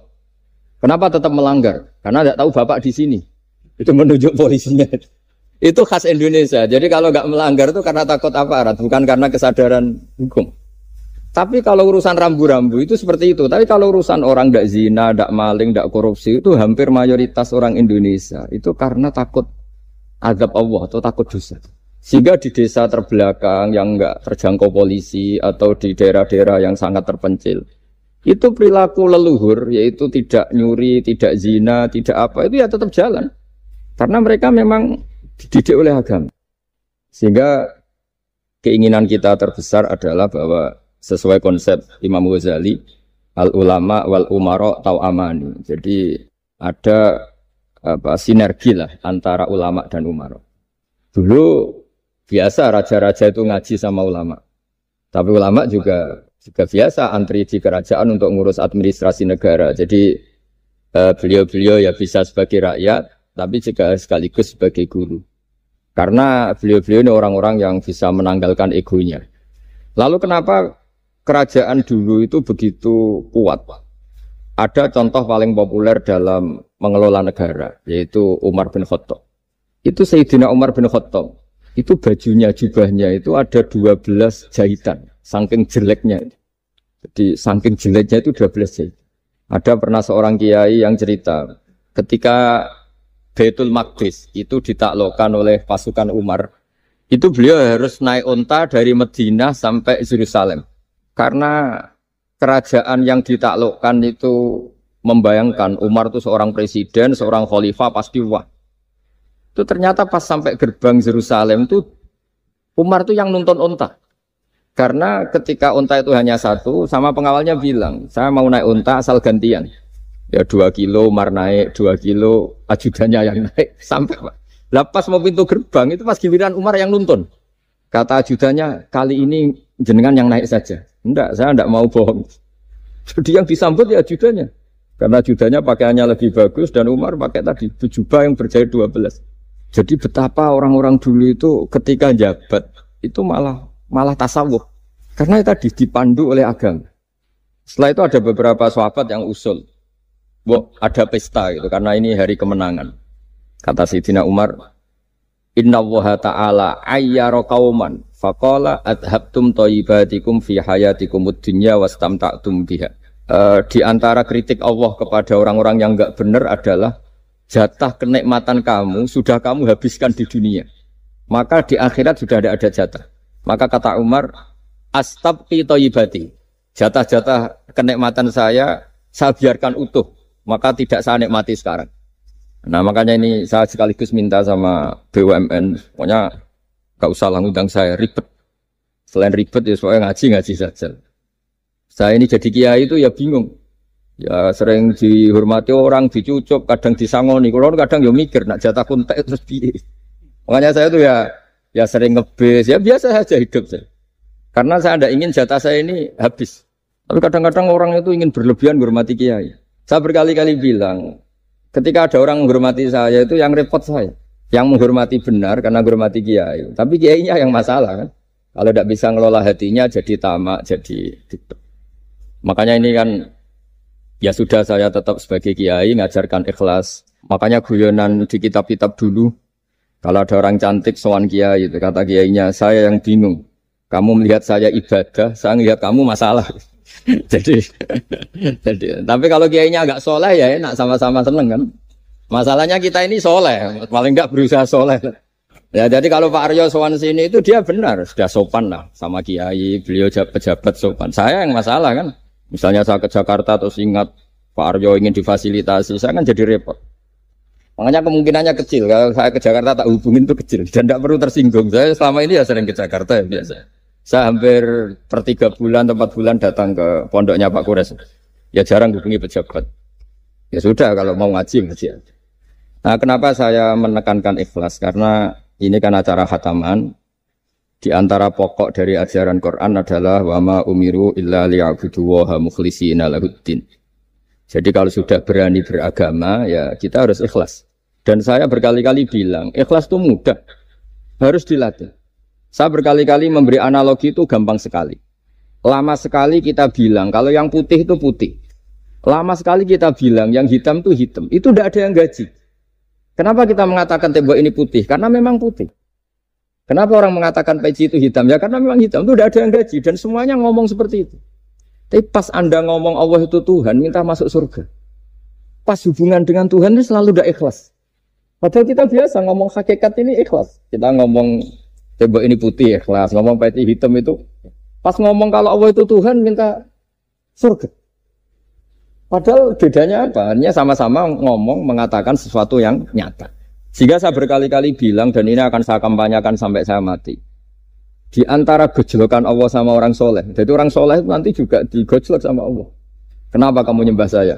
Karena saya ingin masuk surga ya Allah. Yang satu ditanya, kenapa kamu nyembah saya? Karena saya takut neraka ya Allah. Berarti kalau saya ada bikin surga, ada bikin neraka, kamu tidak nyembah saya. Ya udah gitu tempat nyembah jenengan. Tapi kadung keliwat alasannya itu. Makanya saya itu tidak pernah bilang ke anak saya gini, kamu harus syukur karena bapak dapat pekerjaan. Tidak pernah saya. Kamu harus syukur bapak punya uang, tidak pernah. Nanti syukurnya nunggu bapak punya uang. Kalau nggak punya uang nggak bapak ribet. Maka ini yang bupati, yang pejabat tidak usah syukuran. Syukuran bapak naik pangkat, bapak direktur BUMN. Nanti kalau enggak sudah pensiun sudah syukurnya hilang. Nah, karena ini kan ngaji sama kiai ya, saya ajarkan khas kiai. Saya sampai sekarang ya tidak nikmati kebesaran nama saya atau apa. Karena tadi memang harus dilatih. Kalau kita bisa mengatakan putih itu ikhlas tanpa tekanan, tanpa imbalan. Kenapa pas mengatakan Allah Tuhan harus minta surga? Padahal Allah itu tetap Tuhan meskipun tidak menciptakan surga dan neraka. Nah dari pemahaman seperti ini para mufassir itu tahu kualitas kalimat fattaquni ya ulil albab. Takutlah kepada saya. Jadi kualitas kata fattaqun naro sama fattaquni itu bagi orang-orang hakikat lebih takut kalimat fattaquni. Kata orang-orang tasawuf neraka itu nanti, itu pun kita tidak mesti masuk. Tapi kalau Allah sekarang pun sudah ada. Jadi kalau cara berpikir orang tasawuf gini, ini karena Pak Bima mesti gak pernah belajar tasawuf, karena belajarnya nyari uang. Gitu. Makanya ini tak ajari cari tasawuf. Tadi sudah tak gojlok. Harus ngapalkan Quran. Katanya. Kalau cara berpikir tasawuf itu gini, surga dan neraka itu muajalah, itu nanti. Kamu nyembah Allah ingin masuk surga. Takut menghindari maksiat atau takut sehingga tidak maksiat karena takut neraka. Dan surga itu simbol ridhonya. Neraka simbol bencinya, suktunya Allah. Terus kata orang-orang tasawuf cara berpikir, Allah itu sudah ada sekarang. Mulai dulu sampai sekarang Allah sudah ada. Kalau Allah sudah ada berarti Allah sekarang ya bisa berstatus ridho ke kamu atau berstatus benci ke kamu. Kenapa takutnya nanti? Wong Allahnya sekarang kok takutnya? Ya sekarang juga. Kamu harus amal tuh nakdan. Nakdan tuh cash. Allahnya ada sekarang, ya ibadahnya harus ada sekarang. Makanya kata orang-orang tasawuf, andaikan Allah tidak bikin surga atau neraka, ya saya tetap nyembah karena surga itu simbol ridhonya. Bahwa surga itu nyata ada, ya nyata ada. Dengan segala fasilitasnya itu nyata ada.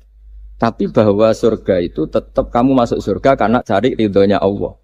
Kalau Allahnya sudah ada, berarti ridhonya sekarang sudah ada. Harus kamu cari sekarang, jangan nanti. Sehingga kadang-kadang orang yang ingin masuk surga itu ya kelasnya kelas amatir. Masyhur itu.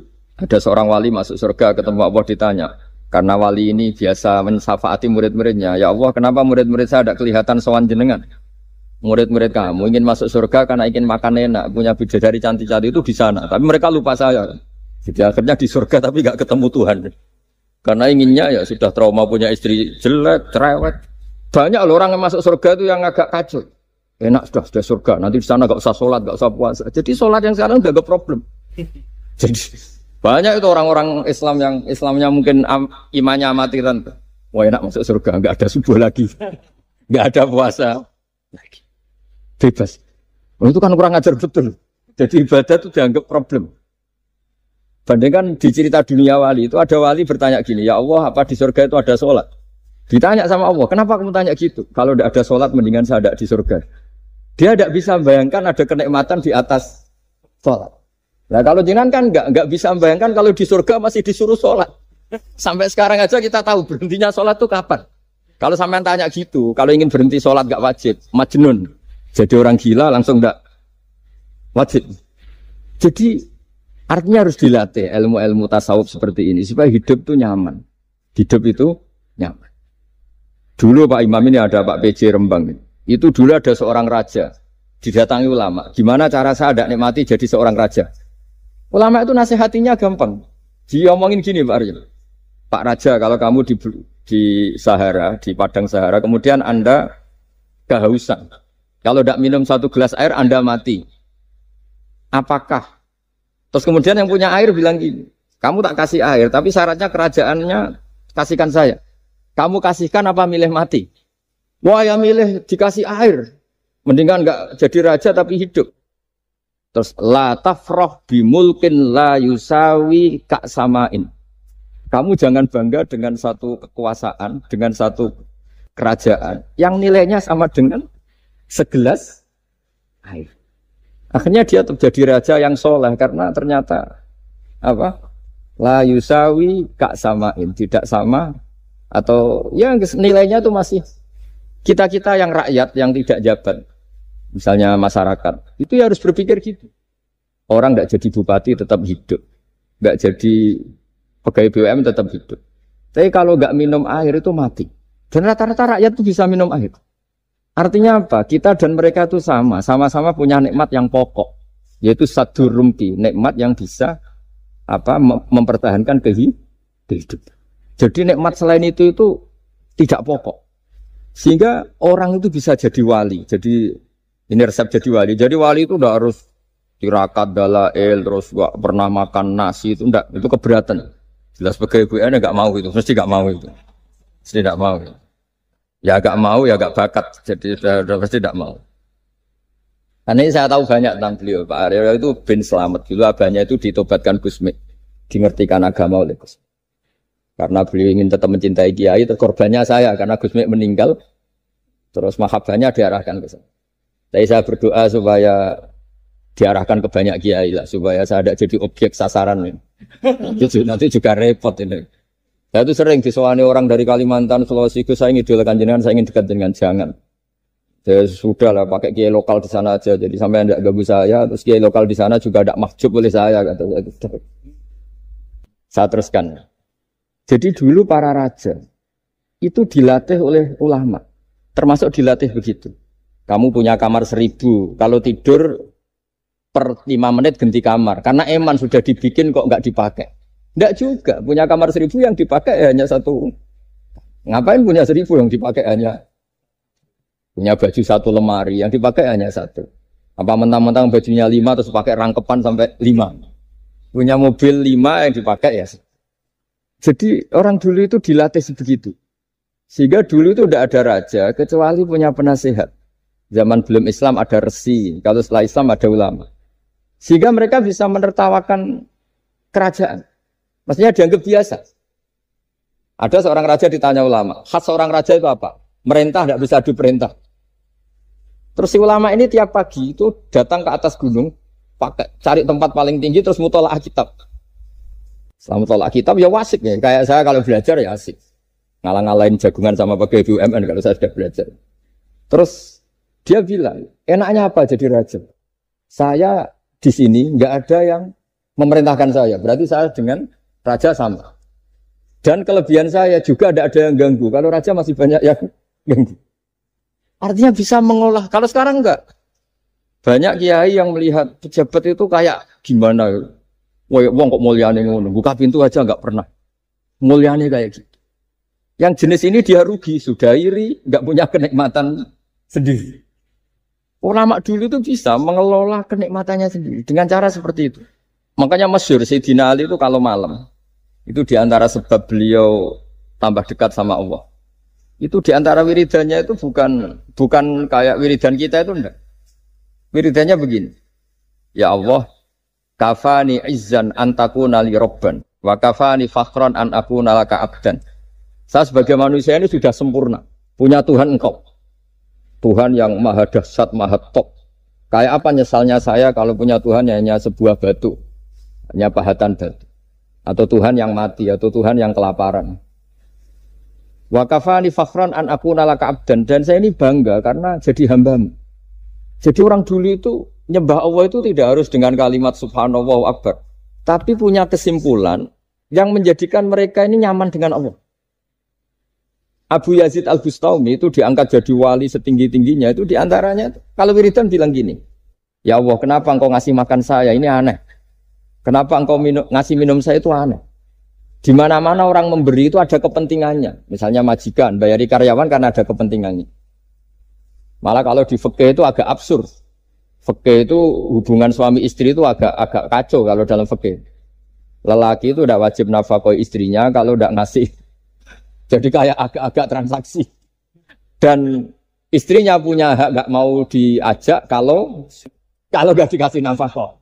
Jadi makanya dulu Mbah Mun tuh kalau ngajar saya fikih itu ngajari wong perhitungan. Jadi maksudnya wong ambek bojo kok perhitungan. Tapi di mana-mana hubungannya orang tuh begitu. Wong kenal kiai, nak orang meloro kiai diatur ngene iki ya ora marem. Singkat cerita Bu Yazid itu, ya Allah engkau zat yang luar biasa. Engkau tidak butuh saya tapi ngasih saya. Ini fenomena aneh. Di mana-mana orang ngasih itu ada kepentingannya, apalagi pilkada. Wah, itu tambah banyak kepentingan. Artinya dia bisa mensifati Allah dengan cara yang enggak kebayang orang lain. Allah itu tidak butuh kita. Tanpa kita sudah jadi Tuhan, tapi ngasih kita. Apa ya Allah alasan engkau mengasihi saya? Engkau tidak butuh saya. Di mana-mana orang ngasih itu kan karena butuh.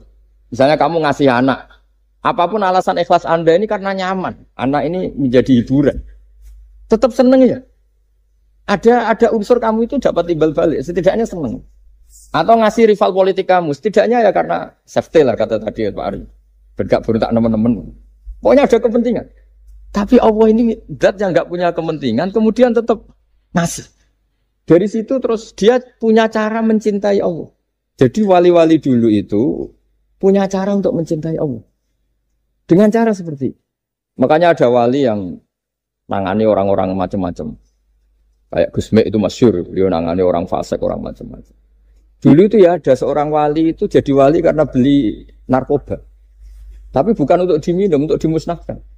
Tapi kalau sekarang nggak mungkin karena narkoba harganya sudah miliaran, triliunan. Kalau dulu mungkin. Jadi ceritanya itu kampung dulu kan terpisah-pisah oleh gunung, oleh apa. Singkat cerita si wali ini setiap ada bandar narkoba dulu pakai Homer.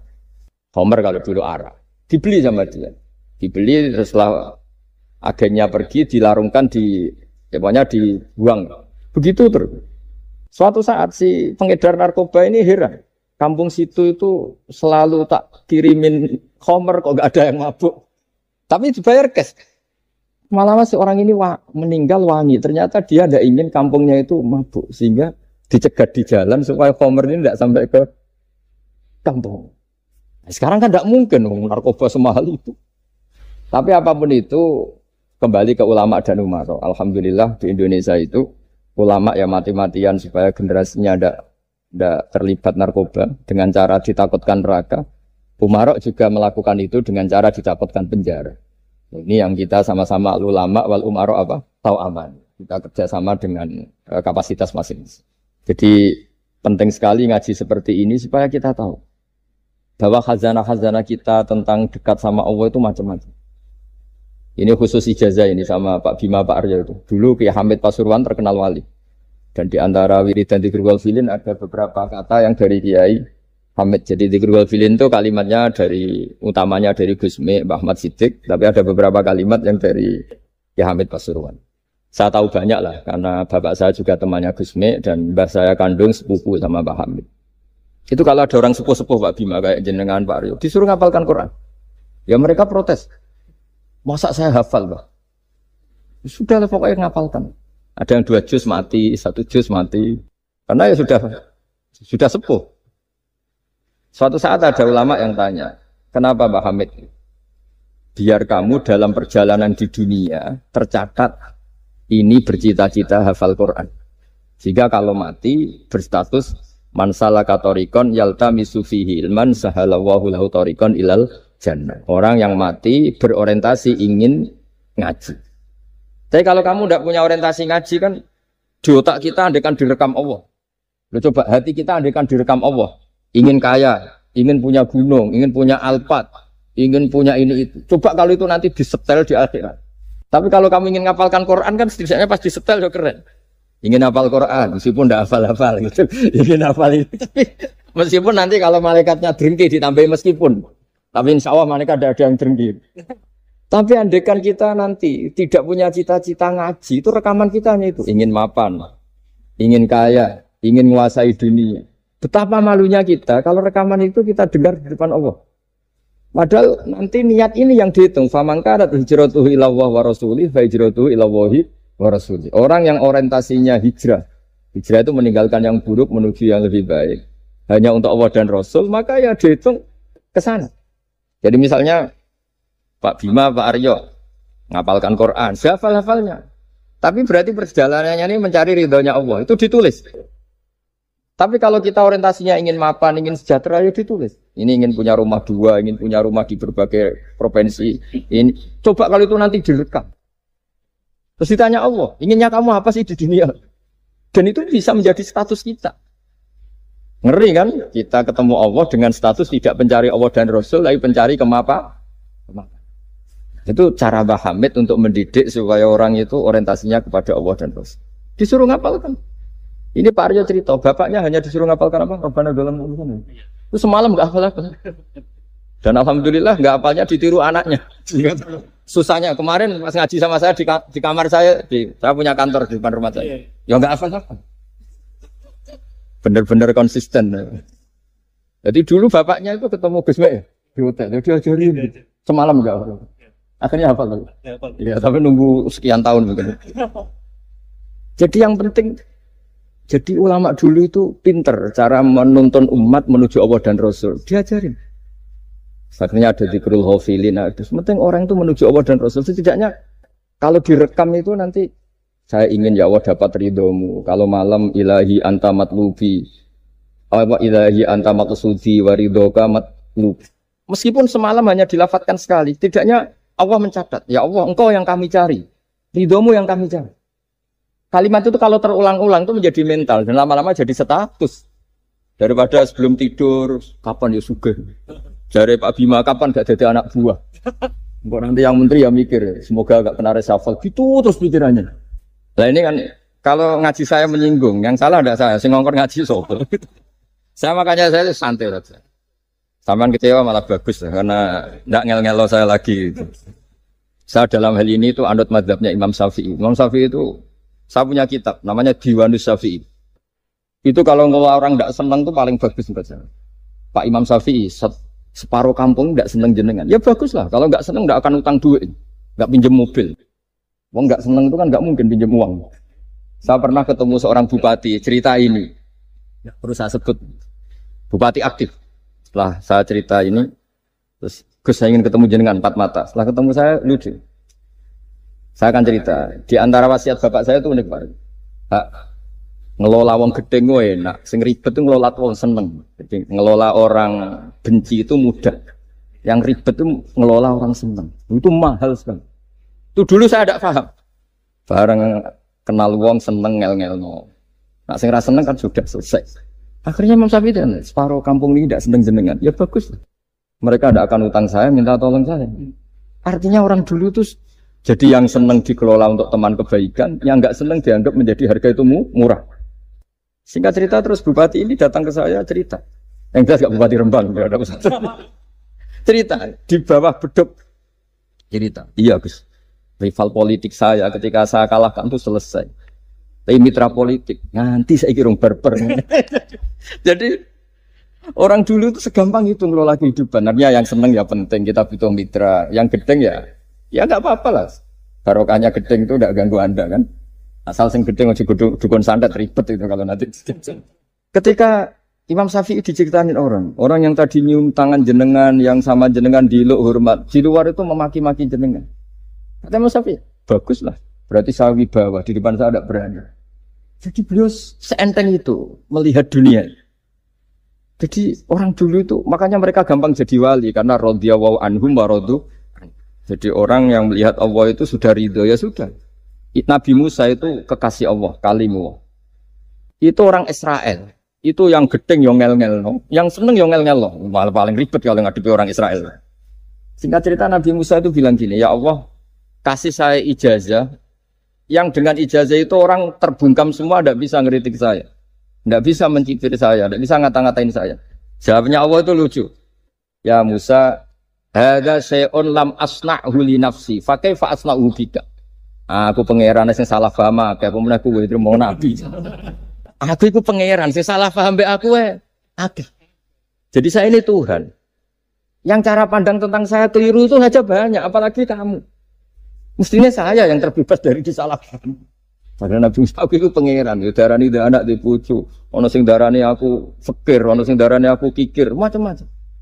Orang Yahudi itu kalau rezekinya baru sempit itu bilang ini Tuhan kikir sekali. Sampai laqad sampai Allah qala alladziina qalu inna Allaha fakir.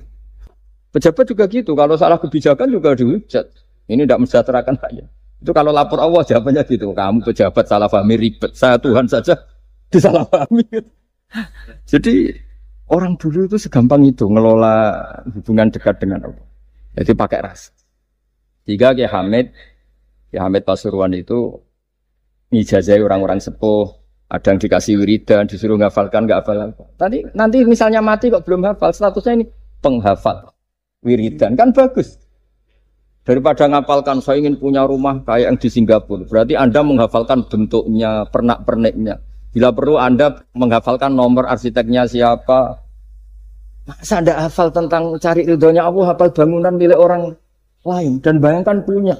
Kalau Anda mati pas seperti itu, berarti tujuan kamu ya untuk seperti itu. Itu famangka ada hijratu ila dunya yusibuha awimro'atin yang tihuha fa hijratu ila ma hajara ilaih. Jadi nanti kita mati itu distatuskan sesuai komitmen kita ingin apa. Itu status kita. Berarti kalau kita ingin punya rumah mewah kayak yang di Singapura, kayak yang di Amerika, kayak di Eropa, itu terekam di otak kita. Terus kita ngapalkan arsiteknya namanya siapa, itu di rumah mana. Terus kita ngenangen ada arsitek yang kita bawa ke sana supaya niru. Untuk kita loh, untuk pribadi. Nggak tahu saya kalau nanti untuk negara. Nanti dibantah BUMN. Untuk negara gimana? Mungkin masih mendingan kalau untuk negara. Kalau untuk pribadi, singkat cerita akhirnya kiai-kiai dulu itu bikin gerakan hafal Quran. Sama orang-orang sepuh yang jelas secara lahir nggak akan. Tapi butuhnya adalah ini sudah punya perjalanan menuju ini. Menuju ini yang nanti menjadi status. Jadi misalnya Pak Imam ini PJ Rembang beberapa kali ngaji misalnya. Statusnya gitu. Ini ngaji sama Gus Baha, ini ngaji sama siapa. Ditulis dan itu statusnya karena keinginannya memahami itu. Ya dunia sambil lewat saja. Tapi kalau kebalikannya, urusan dunia detail, arsiteknya siapa, bangunan gini habis berapa. Kalau kurus rupiah berapa? Untuk pribadi, itu detail. Pas urusan ngaji sekenanya. Kadang sampai punya guru aliran sesat apa nggak tahu karena pas urusan akhirat sekenanya. Akhirnya sedapatnya. Ternyata ada guru, ada kiai tapi dukun. Saking sekenanya urusan akhirat, tapi kalau urusan dunia makanya banyak orang ditipu oknum ya. Oknum yang sebenarnya nggak kiai tapi ngaku kiai, sebenarnya dukun. Itu saya kadang ya seneng. Senangnya itu betapa mereka diingatkan. Urusan dunia nggak pernah ketipu, urusan akhirat ketipu. Berarti apa? Urusan dunia detail, urusan akhirat nggak detail. Sampai dukun bermacak kiai saja sudah bisa nipu. Sementara kontraktor asing yang mau nipu tidak bisa karena dia ngerti detail, jejak rekamnya apa gitu. Tapi kalau nyari kiai sekenanya, ini tidak nyindir ngomong fakta. Ya cobalah itu diangen-angen lagi. Terus ini yang terakhir ini khusus pada teman-teman saudara-saudara kita yang nangani khatamannya Gusme. Saya tadi ngasih naskah ke Pak Aryo supaya sampai ke beliau-beliau. Saya yakin beliau-beliau sudah punya, tapi supaya ini tambah mantap bahwa kita saling menguatkan. Ini saya baca ya. Ini kitab yang dipakai referensi tim lajnah penerbitan mushaf Arab Saudi dan seluruh dunia, termasuk saya. Jadi tradisi khataman kita, tadi kan kita bicara khataman. Ya saya ulang lagi, tradisi khataman kita itu kan justru ditutup dengan wa ulaika humul muflihun, ya.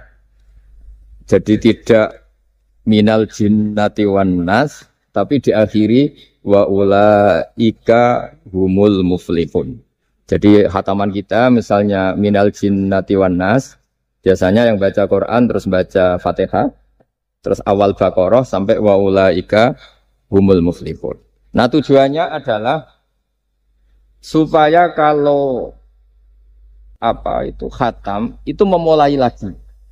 Ya kalau langsung an-nas minal jinnati wan nas berarti dia bangga dengan berakhirnya baca Quran. Pertanyaannya, dengan Anda ketemu Allah, seneng ya jagungan mau aku sebar. Betapa buruknya kita jadi hamba. Kayak kita dulu ketika ngaji, nah baru hure ngajine wis bar. Berarti nganggep guru itu problem. Makanya bangsa Indonesia itu ya agak lambat pinter karena sekolah juga ada anggap problem. Pas masuk merengut, waduh sekolah. Pas bubar seneng, waduh sekolah. Jangan-jangan kita sholat juga gitu, ono adzan, waduh adzan. Jadi ini belum makam wakuroto ini sholat. Padahal cirinya orang baik itu menikmati sholat. Ciri utama suka ilmu ya menikmati pelajaran. Enggak, ini pelajaran bareng guru. Waduh, udah gitu matematika lagi. Waduh. Nah, kita baca Quran harusnya asik. Karena di situ munajat sama Allah. Ketika selesai harusnya nyesal. Waduh, baru asik sama Allah kok sudah selesai. Dan Allah punya alasan untuk menyalahkan kita. Karena kita misalnya baru seneng-senengnya pacaran misalnya. Kan tidak mau akhir.